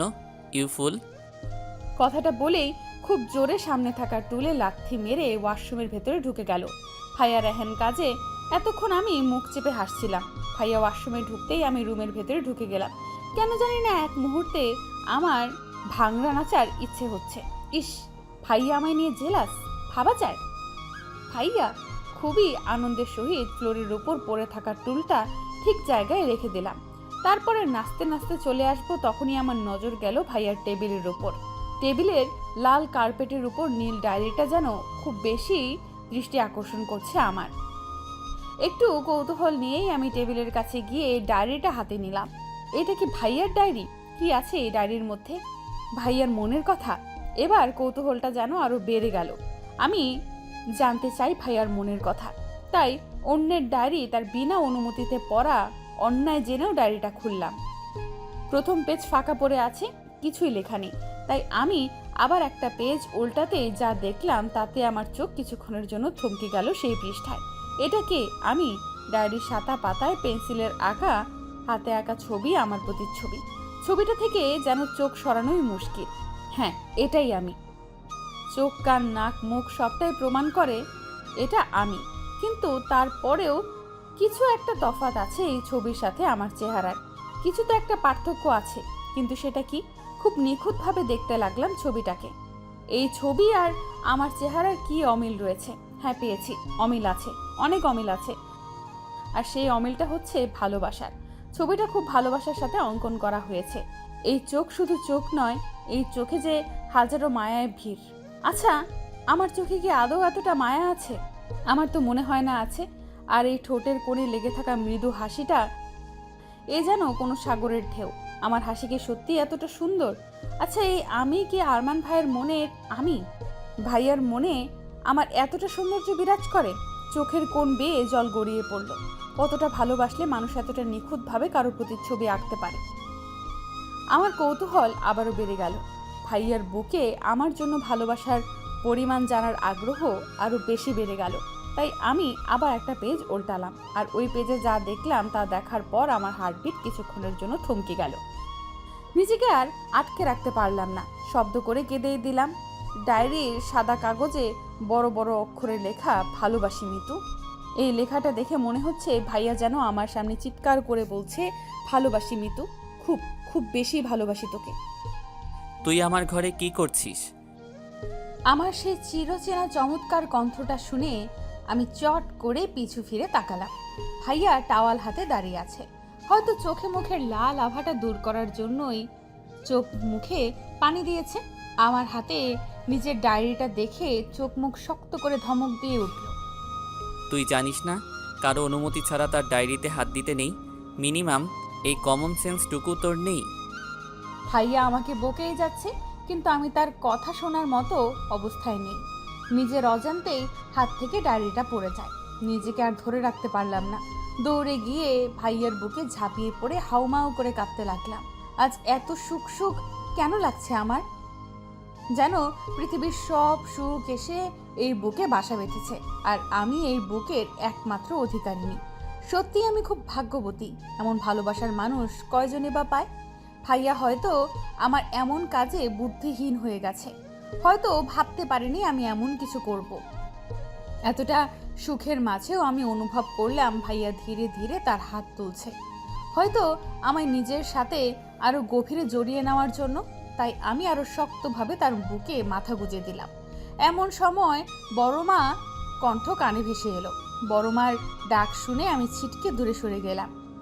নিজের চোখ মুখ মুছে স্বাভাবিক হওয়ার চেষ্টা করলাম, কিন্তু ভাইয়া এখনো ওইভাবেই দাঁড়িয়ে আছে, যেন এখনো তার ঘোর কাটেনি। কিছুক্ষণের মধ্যেই বড় মা ঘরের ভেতরে ঢুকলো। আরমান তাড়াতাড়ি রেডি হয়ে। আমাকে দেখেই বড় মা কথা বলা থামিয়ে দিল। আমি মাথা নিচু করে আছি আর ভাবছি, বড় মা যদি জিজ্ঞেস করে আমি এখানে কি করছি, তাহলে কি উত্তর দেব? কিন্তু আমাকে অবাক করে দিয়ে বড় মা আমাকে এড়িয়ে আরমান ভাইয়ের দিকে তাকালো। আরমান তাড়াতাড়ি রেডি হয়ে নে, আমরা বেরোবো। এবার মনে হয় ভাইয়ার ধ্যান ভাঙলো। হালকা কেশে বলে উঠল, কোথায় যাওয়ার কথা বলছো? সেটা না হয় গেলেই দেখতে পাবি। এখন তাড়াতাড়ি রেডি হয়ে নে, তো সময় নেই। আমি কোথাও যাচ্ছি না। আমি এখানে তোর কোনো মতামত নিতে আসিনি, তোকে বলতে এসেছি। তুই যাচ্ছিস মানে যাচ্ছিস, আর কোনো কথা শুনতে চাই না আমি। বলেই বড়মা ঘর থেকে বেরিয়ে যেতেই ভাইয়া পা দিয়ে খুব জোরে বেডের লাথি মেরে চোখ মুখ শক্ত করে আমার দিকে তাকালো। আর আমি এই শব্দে কেঁপে উঠলাম। বুঝলাম না বড়মা বাইরে যেতে বলেছে তা নিয়ে এত রাগ করার কি আছে। সামান্য বাইরেই তো যেতে বলেছে, সেসব যাক। আমি এবার মাথা নিচু করে ঘর থেকে বেরিয়ে আসলাম। রাগের মাথায় আবার আমাকেই না মেরে বসে। রাত 8টা। বসার ঘরে বসে সবাই মিলে একসাথে জবার সিরিয়াল দেখছি। দেখতে দেখতে বিরক্ত বোর্ডটা চরম পর্যায়ে পৌঁছেছে। কিন্তু আমার মা এই জবার মারাত্মক ফ্যান, একটা এপিসোডও মিস করে না। তার সাথে রিপিট টেলিকাস্ট তো আছেই। উফ, কিভাবে যে মায়ের ব্রেনের জিনিসটা সহ্য করে কে জানে। তবে আমার টেনশন হচ্ছে ভাইয়াদের নিয়ে। এখন অবধি এলো না কেন তারা? সে কখন বড় আব্বু বড় মা আমার বাবা আর ভাইয়া বেরিয়েছে, কিন্তু এখন অবধি ফিরল না। কি করছে এতক্ষণ যাবৎ বাইরে? আমার ভাবনা শেষ হতে না হতেই দরজার কলিং বেল বেজে উঠল। আমি দৌড়ে গিয়ে দরজা খুলে দিলাম। হ্যাঁ, ভাইয়ারাই এসেছে। দরজা খোলার সাথে সাথে ভাইয়া ভেতরে ঢুকে সোজা উপরে নিজের ঘরে চলে গেল। চোখে মুখে বেশ গাম্ভীর্যতা ফুটে উঠেছে। ভাইয়ার পিছু পিছু বাকি সবাই ভেতরে ঢুকলো। বাবা, বড় আব্বু, বড় আম্মু গিয়ে সোফাতে বসতেই আমি দৌড়ে রান্নাঘরে গেলাম ওদের জন্য পানি আনতে। পানির ট্রেটা নিয়ে তাদের কাছে যেতেই যেতেই বড় মা কথাটা কানে এলো। যাক বাবা, এতদিনে টেনশন ফ্রি হলাম। ছেলেটার বিয়েটা একেবারে ফাইনাল করেই এসেছি। কথাটা শুনতেই আমি থমকে গেলাম। মাথা কাজ করা বন্ধ করে দিল। কি বলছে কি বড় মা? তার মানে তারা ভাইয়ার জন্য মেয়ে দেখতে গিয়েছিল। ভাইয়া তাহলে বিয়ে করতে যাচ্ছে, তাও আবার অন্য কাউকে। আমার হাত পা কাঁপাকাঁপি শুরু হয়ে গেল, যেন এক্ষুনি হাতের গ্লাসগুলো পড়ে যাবে। কি রে, পানি নিয়ে আয়, খুব পিপাসা পেয়েছে তো। কথায় আমার ধ্যান ভাঙল। হাতে থাকা ট্রে তাদের সামনে ধরতেই তারা পানির গ্লাস তুলে নিল, শুধু বড় মা ছাড়া। আমি পানির ট্রেটা টেবিলের উপরে রেখে সবার পেছনে এসে দাঁড়ালাম, যেন কারোর নজর আমার উপর না পড়ে। সবাই ভাইয়ার হবু বউকে নিয়ে কথা বলছে, সে কত সুন্দর, সে কত স্মার্ট। কিন্তু এসব শুনে যে আমার বুকটা দুমড়ে মুচড়ে যাচ্ছে সেটা কারোর নজরে পড়ছে না। নিজেকে আর আটকাতে পারলাম না, সবার আড়াল হয়ে ওখান থেকে চলে এলাম। ভাইয়ার নামের সাথে জুড়ে দেওয়া অন্য মেয়ের নাম, এই জিনিসটা যেন আমার একদমই সহ্য হচ্ছে না। মনের মধ্যে আবার হাজারো অভিযোগ জমা হলো ভাইয়ার বিরুদ্ধে, তাই ছাদে চলে এলাম। আজ আবার এই আকাশকে আমার অভিযোগ শুনতে হবে। কেন কেন ভাইয়া আমার সাথে এমনটা করলো? ভাইয়া তো ওখানে ছিল, তাই না? তার সামনে সবাই তার বিয়ে ঠিক করলো, অথচ সে কিছুই বললো না। হয়তো ওই মেয়ে খুব বেশি সুন্দর, তাই তো আমার কথা ভুলেই গেছে। ও কান্না পাচ্ছে, ভীষণ কান্না পাচ্ছে। আমি কি করে অন্যের সাথে ভাইয়াকে সহ্য করব? সামান্য নাম শুনতেই তো আমার বুক ফেটে যাচ্ছে। এখন কি করব আমি? কান্না ছাড়া যে আর কিছুই অবশেষ রইল না আমার। আপন মনে আকাশের দিকে তাকিয়ে কেঁদেই চলেছি, তখনই নিজের পেটে কারো হাতের স্পর্শ পেয়ে চমকে উঠলাম। মুহূর্তেই ওই হাত টেনে পিঠ তার বুকে ঠেকালো। বুঝতে বাকি রইল না এই হাতের মালিককে। রাগে মাথার রক টকবক করা শুরু করলো, আর সহ্য হলো না। আমি ভাইয়ের দিকে ঘুরেই দুই হাতে তার বুকে ধাক্কা দিয়ে নিজের থেকে সরিয়ে দেওয়ার চেষ্টা করলাম, কিন্তু পারলাম না। বরঞ্চ ও আমাকে আরো গভীরভাবে নিজের কাছে জড়িয়ে নিল। আমি তার বুকে ধাক্কা দিয়ে নিজেকে ছাড়ানোর চেষ্টা করেই যাচ্ছি। ছাড়ো আমাকে। কেন এসেছো এখানে? কষ্ট দিয়ে সেটাতে মলম লাগাতে? সেটাতে আবার পুরনো দিনের অভ্যাস এটা, কিন্তু এই ফর্মুলায় কোনো কাজে আসবে না। তুমি খুবই বাজে একটা লোক। যদি বিয়ে অন্য কাউকেই করার ছিল তাহলে কেন কেন আমার এত কাছে আসতে? আমার শরীর কি তোমার কাছে সস্তা মনে হয়? শুধুমাত্র তোমার সায়ে আজ আমি তোমায় এতটা ভালোবেসে ফেলেছি। এত অপমান সহ্য করেও আমি শুধু তোমাকেই ভালোবেসেছি।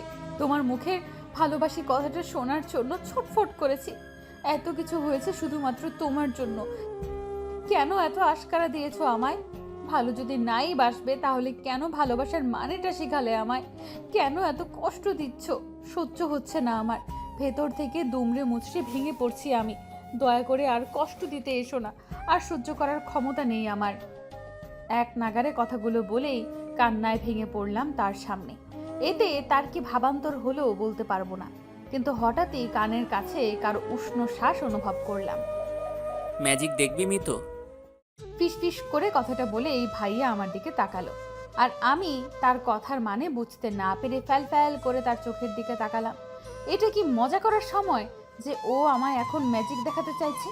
আমি কি বাচ্চা মেয়ে নাকি যে ম্যাজিক দেখেই আমি সব কষ্ট ভুলে যাব?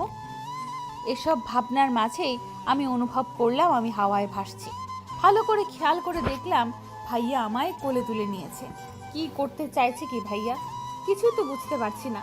বসার ঘরে বসে থাকা সকলে আমাদের দিকে অবাক চোখে তাকিয়ে আছে। সকলের এমন চাহনি আমায় বেশ অস্বস্তিতে ফেলছে, যার কারণে আমি বারবার নিচু গলায় ভাইয়াকে আমায় নিচে নামাতে বলছি, কিন্তু ভাইয়ার তাতে কোনো হেলদোল হচ্ছে না। ও নিজের মতোই আমায় কোলে নিয়ে সবার সামনে দিয়ে বাড়ির বাইরে চলে এলো। পেছন থেকে বাবার বড় আব্বু বড় আম্মু অনেক ডাকার পরেও সে শুনলো না। আমি ভেবে পাচ্ছি না কি হচ্ছে আমার সাথে, কি করতে চাইছে ভাইয়া, আর কোথায় বা যাচ্ছি আমরা। আমার সকল ভাবনার মাঝেই ভাইয়া আমাকে গাড়ির সামনের সিটে বসিয়ে সিট বেল্ট লাগিয়ে দরজা লাগিয়ে দিল, আর ও নিচে ড্রাইভিং সিটে এসে বসলো। কোথায় যাচ্ছি আমরা? চেহারায় রাগে ভাব এনে কথাটা বললাম, কিন্তু তাতে কোনো কাজ হলো বলে মনে হলো না। ভাইয়া স্বাভাবিকভাবে নিজের পকেট থেকে ফোন বের করে ওটাতেই মনোযোগ দিল। এবার আমার মাথা 100 ডিগ্রি ঘুরে গেল। এখানে আমি মরছি আমার জ্বালায়, আর উনি মনের সুখে ফোন টিপতে রাখলেন। রাগের মাথায় তার হাত থেকে ফোনটা কেড়ে নিতে চাইলেই ভাইয়া হাত সরিয়ে আমার দিকে শান্ত দৃষ্টিতে তাকালো। আমার দিকে তাকিয়ে থেকেই হাতের ফোনটা পকেটে পুরে এবার গাড়ি চালাতে শুরু করলো। এবার আমার টনক নড়ে উঠল। এই গাড়ি থামাও, কোথায় যাচ্ছি আমরা? কোথায় নিয়ে যাচ্ছ আমায়? আমি কোথাও যাব না তোমার সাথে, শুনেছো? আমি তোমার সাথে কোথাও যাব না, গাড়ি থামাও বলছি। এক নাগারে বক বক করতে করতে তার স্টিয়ারিংয়ে থাকা হাত ধরে টানাটানি করছি, আর ভাইয়া একদম ডোন্ট কেয়ার ভাব নিয়ে গাড়ি চালাচ্ছে। বক বক করতে করতে হঠাৎ আমার মনে হলো গাড়ি থেমে গেছে। আমি ভাইয়ার হাত ধরে থাকা অবস্থাতেই আশেপাশে তাকালাম। হ্যাঁ, গাড়ি থেমে গেছে। তাহলে কি ভাইয়া আমার বকবকানিতে রাগ করেই গাড়ি থামালো? এবার আমার ভয় লাগা শুরু করলো। ছোটোখাটো একটা ঢোক গিলে ভাইয়ার দিকে তাকাতেই দেখি ভাইয়া গাড়ি থেকে নামছে। আরে কোথায় যাচ্ছ? আমার প্রশ্নের কোনো উত্তর না দিয়েই ভাইয়া গাড়ি থেকে নেমে আমার পাশে এসে গাড়ির দরজা খুলে শটান আমার কোলে তুলে নিল। ভাইয়ার এমন বিহেভিয়ারে সত্যি আমি অবাক হচ্ছি। আসলে কি করতে চাচ্ছে ভাইয়া, আর আমরা কোথায় বা যাচ্ছি? আমি এই জায়গাটা চেনার জন্য আশেপাশে তাকালাম।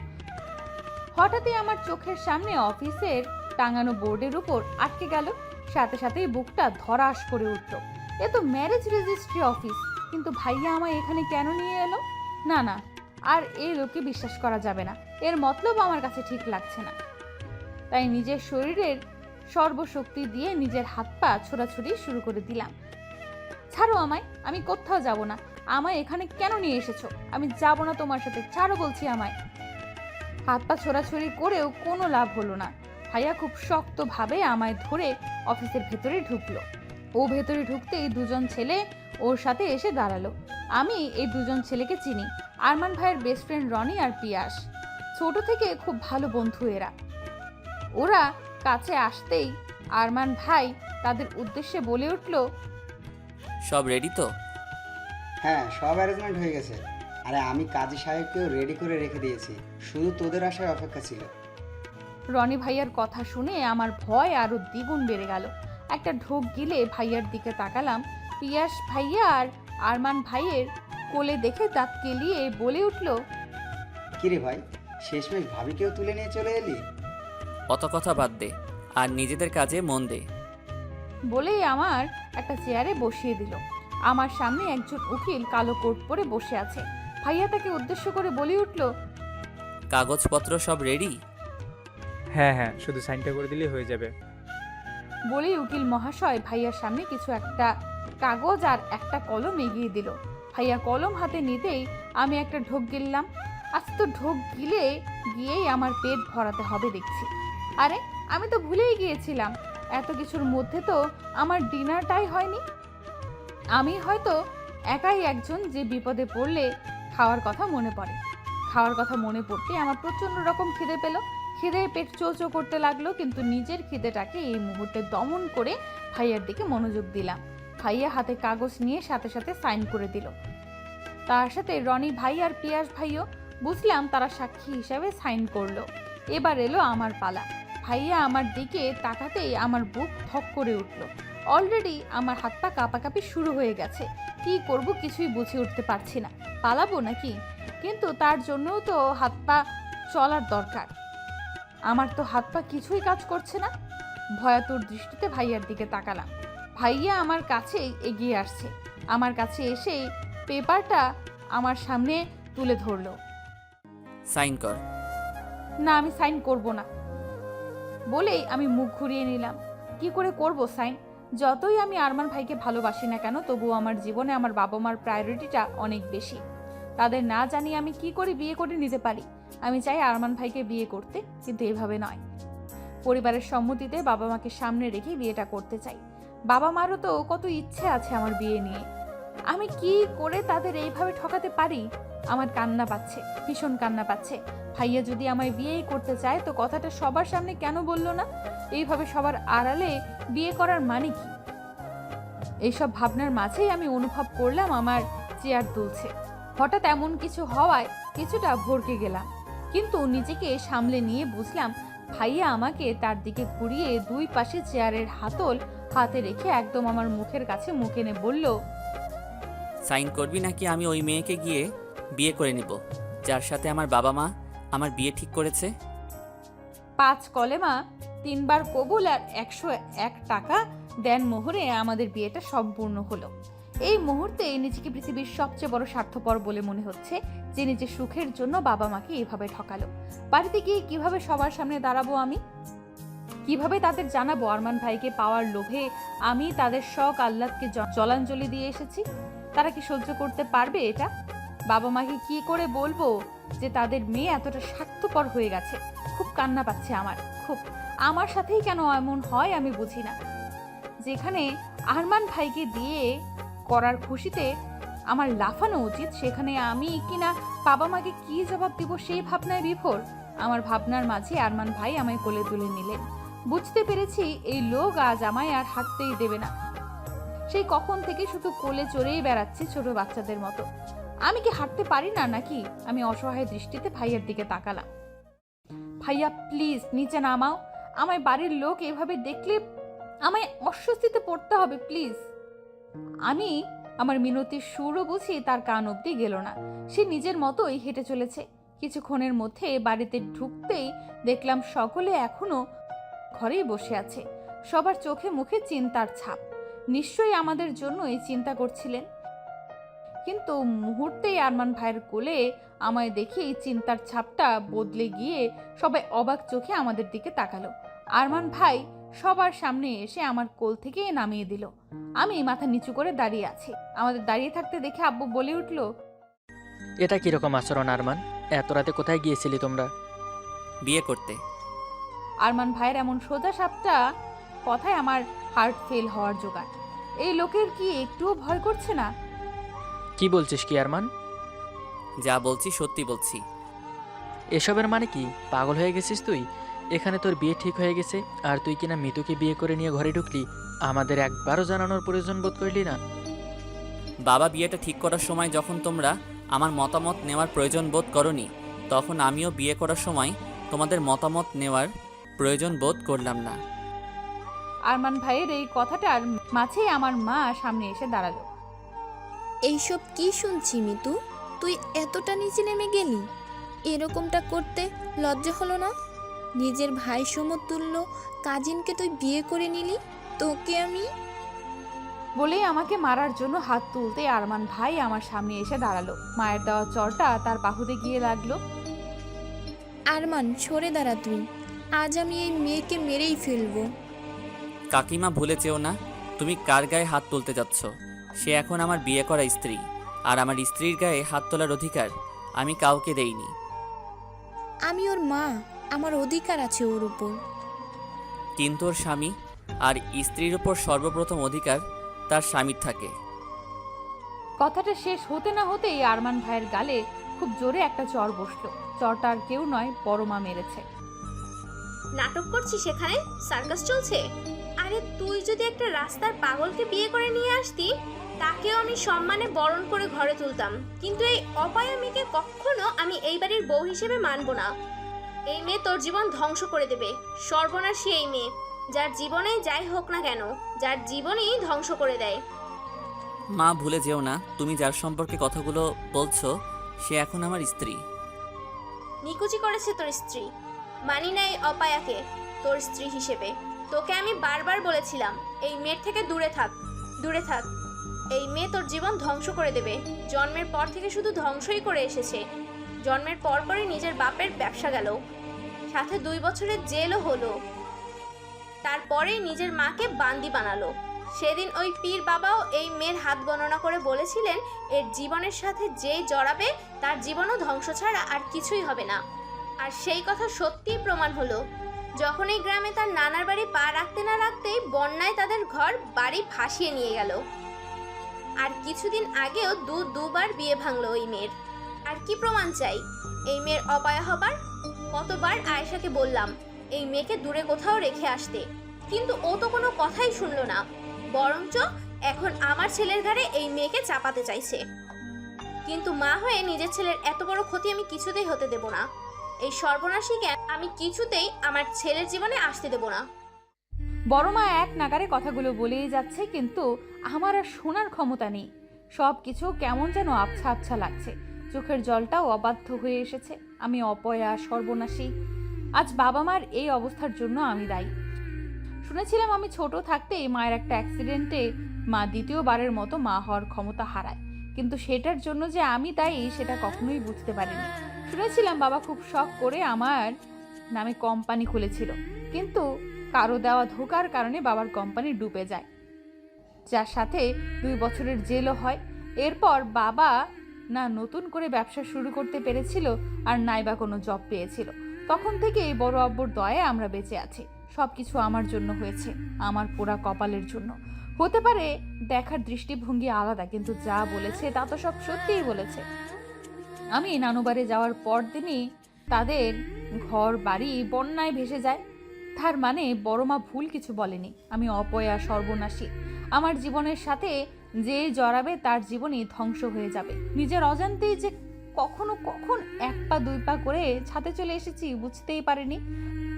হাত পা অবশ হয়ে আসছে, দাঁড়িয়ে থাকার শক্তিটুকুও নেই। ছাদের মাঝখানে হাঁটু গেড়ে বসে পড়লাম। কাঁদতে ইচ্ছে করছে, চিৎকার করে কাঁদতে ইচ্ছে করছে আমার। এতদিন আমার জন্য সবার জীবন নষ্ট হয়ে এসেছে, আর এখন আরমান ভাইয়ের জীবনও আমার সাথে গেছে। তার কিছু ক্ষতি হয়ে যায় না তখন? না, তার কিছু হয়ে গেলে যে আমি নিজেকে ক্ষমা করতে পারবো না।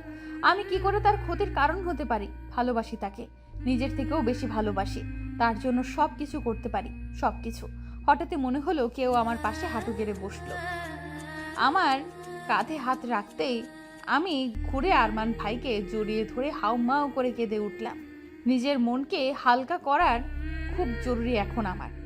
ভাইয়া আমায় জড়িয়ে ধরে মাথায় হাত বোলাতে লাগলো, হয়তো কিছু বলতে যাবে, কিন্তু তার কিছু বলার আগেই আমি বলে উঠলাম, আজ আমায় নিজের করে নেবে আরমান ভাই? আমার কথায় আমার মাথায় হাত বোলানো তার হাত থেকে থমকে গেল।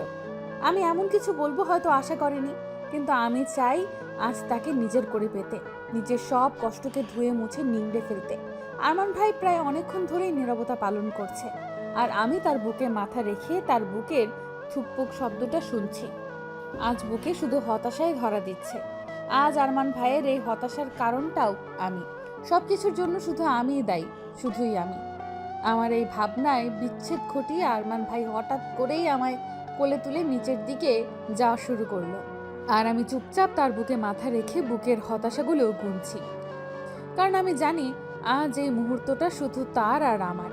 এরপর কি হবে তা কালকের উপরেই নির্ভর করছে। প্রায় ভোর রাত, আমি আরমান ভাইয়ের বুকে মাথা রেখে শুয়ে আছি, আর ও আমায় এক হাতে জড়িয়ে বেঘুরে ঘুমাচ্ছে। ঘুমের মাঝেও আমায় জড়িয়ে রেখেছে, যেন ছেড়ে দিলেই কোথাও পালিয়ে যাব। কথাটা ভাবতেই আমার ঠোঁটের কোণে হাসির রেখা ফুটে উঠল। আমি মাথা তুলে তার দিকে তাকালাম। ইস, কি মায়া এই মুখে! ঘুমিয়ে থেকে যেন এই মায়া আরো বেশি বৃদ্ধি পেয়েছে। আমি তার গালের খোঁচা খোঁচা দাড়িগুলোতে আলতো করে হাত ছুঁয়ে দিয়ে আবার তার বুকে মাথা রাখলাম। কতদিনের লোভ ছিল এই দাড়িগুলো ছুঁয়ে দেয়ার, আজ তা পূরণ হলো। ফজরের আজানের ধ্বনিতে আমি আরমান ভাইয়ের থেকে নিজেকে ছাড়িয়ে উঠে বসলাম। চুলগুলো হাত খোপা করতে করতে কাবার্ড থেকে নিজের ড্রেস নিয়ে ওয়াশরুমের দিকে পা বাড়ালাম। চোখগুলো ভীষণ জ্বালা করছে, হয়তো সারা রাত ঘুম না আসার কারণে। আসলে আমি ঘুমাতেও চাইনি, আরমান ভাইয়ের সাথে কাটানো প্রত্যেকটা মুহূর্তকে শুধু অনুভব করতে চেয়েছি। ঘুমিয়ে পড়ে এই রাতের একটা ছোট্ট মুহূর্তও আমি মিস করতে চাইনি। এই মুহূর্তগুলোকে নিয়েই তো বাকি জীবনটা কাটাতে হবে। আচ্ছা, আমি কি পারবো তাকে ছাড়া থাকতে? না, পারতে আমাকে হবেই। আরমান ভাইয়ের জন্য হলেও আমাকে পারতে হবে। তার ভালোর জন্য আমাকে সব কিছুই পারতে হবে। একটা বুক ফুলানো দীর্ঘশ্বাস ফেলে শাওয়ার শেষে উজু করে ওয়াশরুম থেকে বেরিয়ে এলাম। ফজরের নামাজটা কাজা করলাম। নামাজ শেষে জায়নামাজ গুছিয়ে রেখে আরমান ভাই এক গাদা বই থাকা টেবিলের কাছে গেলাম। একটা নোট পাতার মধ্য পাতা ছিঁড়ে ওটাতে লিখতে বসলাম। লেখা ততটাও ভালো না, ভাঙা ভাঙা হাতা, বাঁকা বাঁকা অক্ষরে মনে আসছিল, তাই লিখে যাচ্ছিলাম। আজ এই লেখাটা আমাদের জীবন বদলে দেবে। এই চিঠিটাই আরমান ভাই আর আমার দুজনের পথ আলাদা করে দেবে। আচ্ছা, সামান্য একটা চিঠির উপর ভিত্তি করে কি ভাইয়া আমার থেকে দূরে সরে যাবে? একবারের জন্য খোঁজার চেষ্টাও করবে না? সে যাই করুক না কেন, আমি তো চাই ভাইয়া আমায় ভুলে যাক। নিজের জীবন নিজের মতো করে সাজিয়ে নিক। আমার মতো একটা পোড়া কপালের জন্য ও কেন নিজের জীবনের সর্বনাশ ডেকে আনবে? আর আমিই বা কি করে হতে দেই এটা? ভাইয়ার ভালোর জন্য আমাকে তার জীবন থেকে দূরে সরে যেতেই হবে, অনেক দূরে যেতে হবে। চিঠিটা লেখা শেষ করে কাগজটা ভাঁজ করে বিছানার পাশের টেবিলে ওয়েট চাপা রেখে দিলাম। তারপর নিজের প্রয়োজনীয় জিনিসপত্র নিয়ে বেরিয়ে পড়লাম ঘর থেকে, আরমান ভাইয়ের জীবন থেকে অনেক দূরে সরে যাওয়ার জন্য, সারা জীবনের জন্য। আজ 11 দিন আমি ওই বাড়ি ছেড়ে চলে এসেছি। এখানে চট্টগ্রামে বসবাসরত এক বন্ধু টিয়ার বাড়িতে উঠেছিলাম। তার মা এক এনজিওর মেম্বার। আমি তাদের সাথে কথা বলেই এনজিওতে একটা কাজের কথা বলি। যেহেতু নিজের এডুকেশনের সকল কাগজপত্র সাথে নিয়েই এসেছিলাম, তাই কাজটা পেতে ততটা বেগ পেতে হলো না। কিন্তু আমার অতীত শুনে টিয়ার মা আমার দিকে এক অন্যরকম নজরে তাকানো শুরু করলেন। সেই নজর খুব সহজেই পড়ে নেওয়া যায়। নিজের লাভের জন্য তো আর অন্যের ক্ষতি করতে পারি না, তাই হাতে যতটুকু টাকা ছিল তার সব কিছু দিয়ে একটা ফ্ল্যাট ভাড়া নিয়েছিলাম। আজ আমি পুরো, আর আমার জন্য অন্য কারো কোনো ক্ষতি হবে না। কারো না। রাত 9, ল্যাম্পপোস্টের আলোয় রাস্তার ধার ঘেঁষে আনমনে হেঁটে চলেছি। এনজিওর একটা কাজে এলাকা এলাকা গিয়ে মিটিংয়ের মাধ্যমে সমাজের মানুষদের সামাজিক গুরুত্বপূর্ণ বিভিন্ন ধরনের পরামর্শ দিতে দিতে অনেকটা দেরি হয়ে গেছে। মেইন রোড দিয়েই এলাম। চাইলে রিক্সা ভাড়াও করে নিতে পারতাম, কিন্তু আমি এখনো আমার কাজের মাইনে পাইনি। আর আমার কাছে যতটুকু টাকা আছে সেটা দিয়ে আমায় পুরো মাস চলতে হবে। তাই টাকা বাঁচানোর জন্য ছোট্ট একটা পদক্ষেপ মাত্র এটা। ল্যাম্পপোস্টের মৃদু আলো ছড়াচ্ছে পুরো রাস্তায়, আর আমি একাই একটা মেয়ে হেঁটে চলেছি এক ধোঁয়াশা জীবনের উদ্দেশ্যে। এই মুহূর্তে বাড়ির লোকদের কথা খুব মনে পড়ছে আমার। আচ্ছা, বাবা মা যখন আমায় বাড়িতে খুঁজে পায়নি তখন তাদের মানসিক অবস্থা কেমন ছিল? নিশ্চয়ই খুব কেঁদেছে। আর আর আরমান ভাই, সে কি আমায় খুঁজেছে, নাকি চিঠিটাকেই মান্য দিয়ে নিজের নতুন করে জীবন শুরু করেছে? এই 11 দিনেই কি ও আমায় ভুলে গেছে? আচ্ছা, আমার কথা মনে করে ও, নাকি সব কিছু আবেগ ভেবে উড়িয়ে দিয়েছে? চোখের কোণটা ঝাপসা হয়ে এলো। ডান হাতের উল্টো পিঠ দিয়ে চোখটা মুছতেই পেছনে খুব দ্রুত চলন্ত গাড়ির শব্দ পেলাম। ভয়ে পেছনে তাকিয়ে দেখি গাড়িটা খুব দ্রুত আমার দিকে এগিয়ে আসছে। মুহূর্তের মধ্যেই মনে হলো এখানে আমার থমকে যাবে। নিজের অজান্তেই নিজের হাতটাকে সাহারা ভেবে ডান হাত মুখের সামনে নিয়ে এসে বাঁচার চেষ্টা করলাম। কিন্তু এ কি, হঠাৎই মনে হলো গাড়ি আমার খুব কাছে এসে থেমে গেছে। হাত সরিয়ে সামনে তাকাতে যাব তার আগেই কারো হাত খুব শক্ত করে আমায় গলা চেপে ধরে আমায় পিছিয়ে নিয়ে যেতে যেতে কিছু একটার সাথে আমার পিঠ ঠেকালো। ঘটনাটা খুব দ্রুত ঘটে যাওয়ার জন্য আমার মাথায় কিছুই ঢুকলো না। নিজের হাত পেছনে নিয়ে গেলে বুঝতে পারলাম আমি গাছের সাথে আটকেছি। এবার আমি গাছ থেকে হাত সরিয়ে গলায় থাকা হাতটা ধরে নিজেকে ছাড়ানোর চেষ্টা করতে লাগলাম। এই যেন আমার দম বন্ধ হয়ে যাবে। আমি বাঁচার জন্য ছটফট করতে করতে সামনের দিকে তাকাতেই থমকে গেলাম। ল্যাম্পপোস্টের আলোর সাথে গাড়ির হেডলাইটের আলোয় আরমান ভাইয়ের ভয়ঙ্কর মুখটা আরো বেশি ভয়ঙ্কর হয়ে উঠেছে। আমি আমার গলায় থাকা হাতটার কথা ভুলে তার দিকে অবাক চোখে তাকালে, ইস, কি অবস্থা করেছে নিজের চেহারার। উস্কো খুস্কো চুল, খোঁজা খোঁজা দাড়িগুলোকেও হালকা বেড়ে গেছে। চোখের লাল আভাটা যেন আমায় জ্বালিয়ে দিচ্ছে। ভাইয়া এবার আমার গলায় হাত রেখেই আমার দিকে কিছুটা এগিয়ে এলো। আমার চোখে চোখ রেখে বলল, সাহস হলো কি করে তোর আমার থেকে দূরে পালাবার কথা ভাবতে? আরমান ভাইয়ের মুখ থেকে এক উদ্ভট গন্ধ বেরোচ্ছে। বুঝলাম ভাইয়া ড্রিঙ্ক করেছে, আর তাই এতটা কন্ট্রোল লেস হয়ে গেছে। আমায় চুপ থাকতে দেখে ভাইয়া আরো কঠিন গলায় বলে উঠল, যদি দূরেই চলে যাবি তাহলে সেই রাতে আমার সাথে বিছানায় শুয়েছিলি কেন? নিজের শরীরের খিদে মেটানোর জন্য?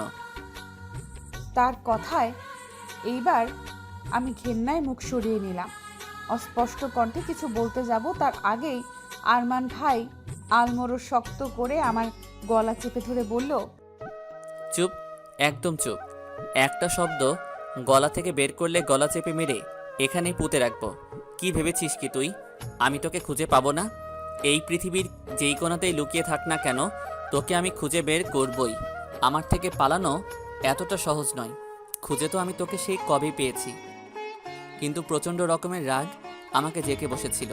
ভেবেছিলাম যখন তুই আমার থেকে দূরে গিয়ে নতুন জীবন শুরু করতে চাস, তাহলে আমি কেন পারবো না।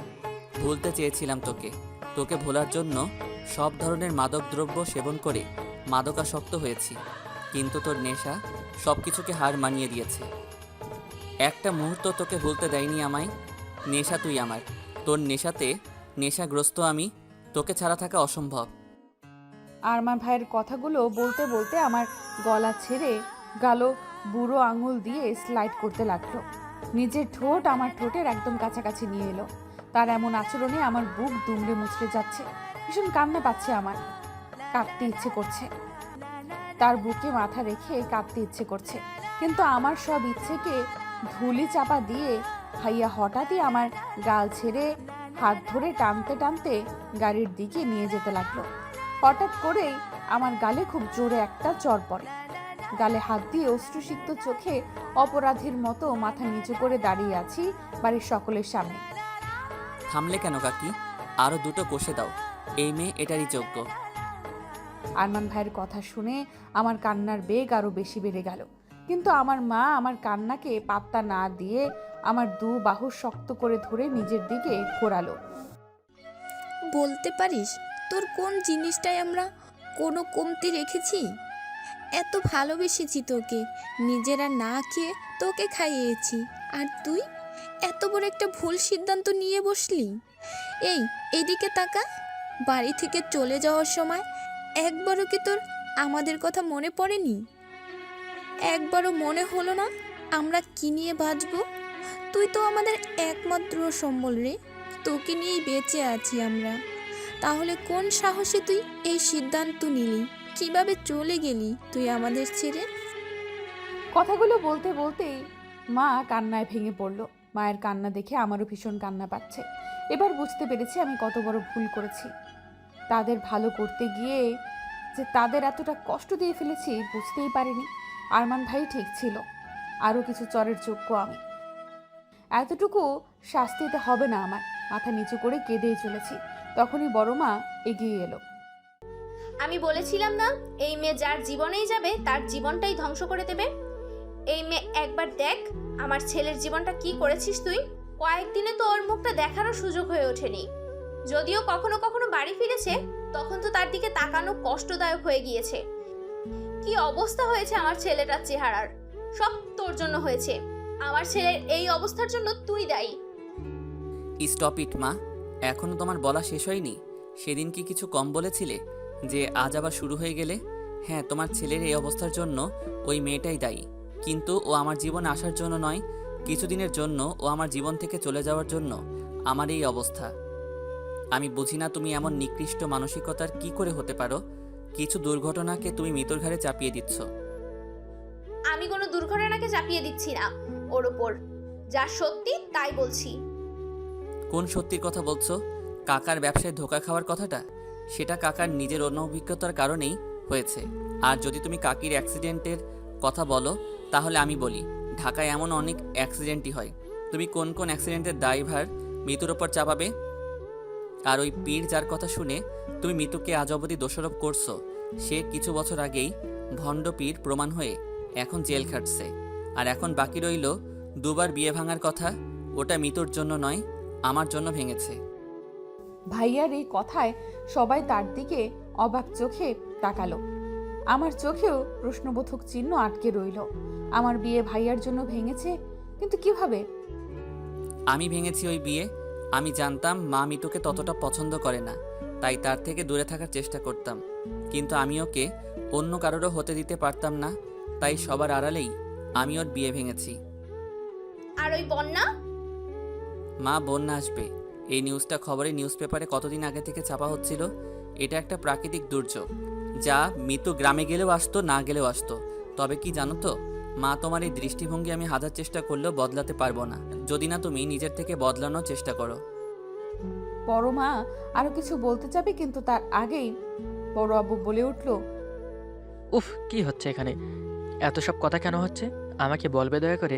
এতক্ষণ ধরে চুপ ছিলাম, কিন্তু আর নয়, বন্ধ করো এসব।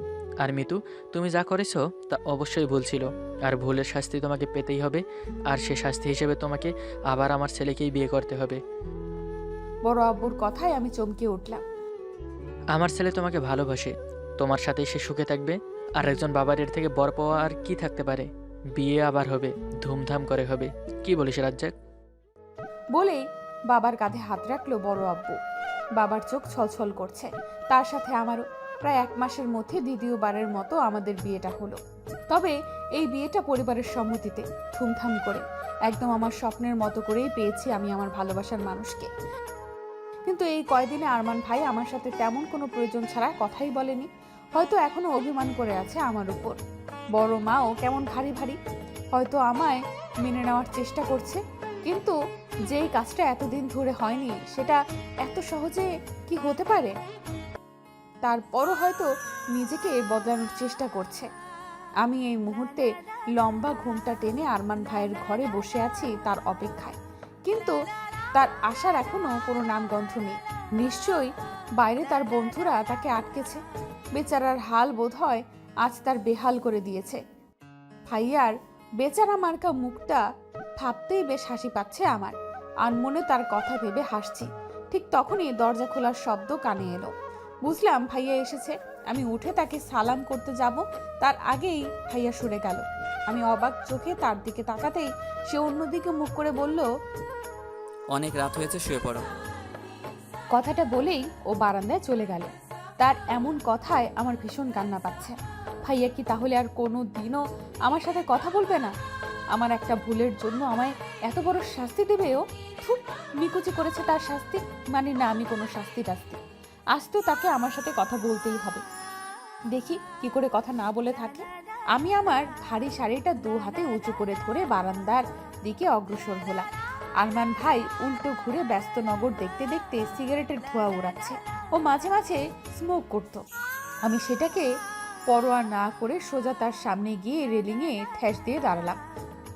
আমাকে হঠাৎই তার সামনে আসতে দেখে ব্রু কুচকে কিছুক্ষণ তাকিয়ে থেকে অন্যদিকে যাবে তার আগেই আমি আবার তার সামনে গিয়ে তার পথ আটকালাম। এবার হয়তো আরমান ভাই কিছুটা বিরক্ত হলো। ব্রু কুচকানোর সাথে সাথে দাঁতে দাঁত চেপে ধরে একদম আমার দিকে এগিয়ে এসে কিছু বলতে গিয়েও থেমে গেল। তার এগিয়ে আসাতে আমি কিছুটা ভয় পেয়ে পেছনে ঝুঁকে গেলাম।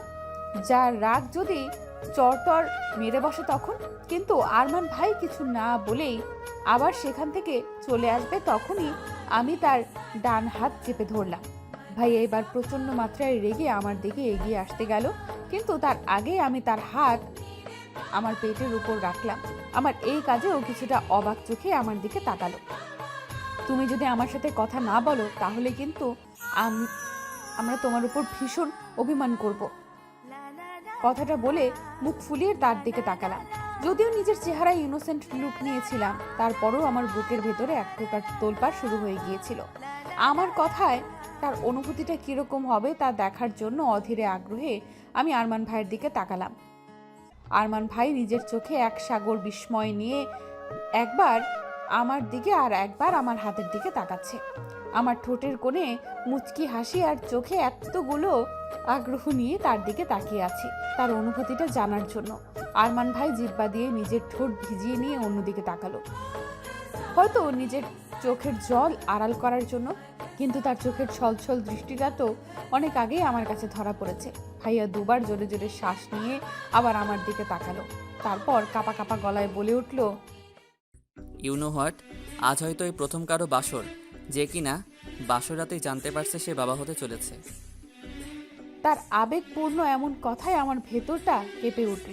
তার ছলছল দৃষ্টি আজ আমায় জানান দিচ্ছে আমি কতটা ভাগ্যবতী।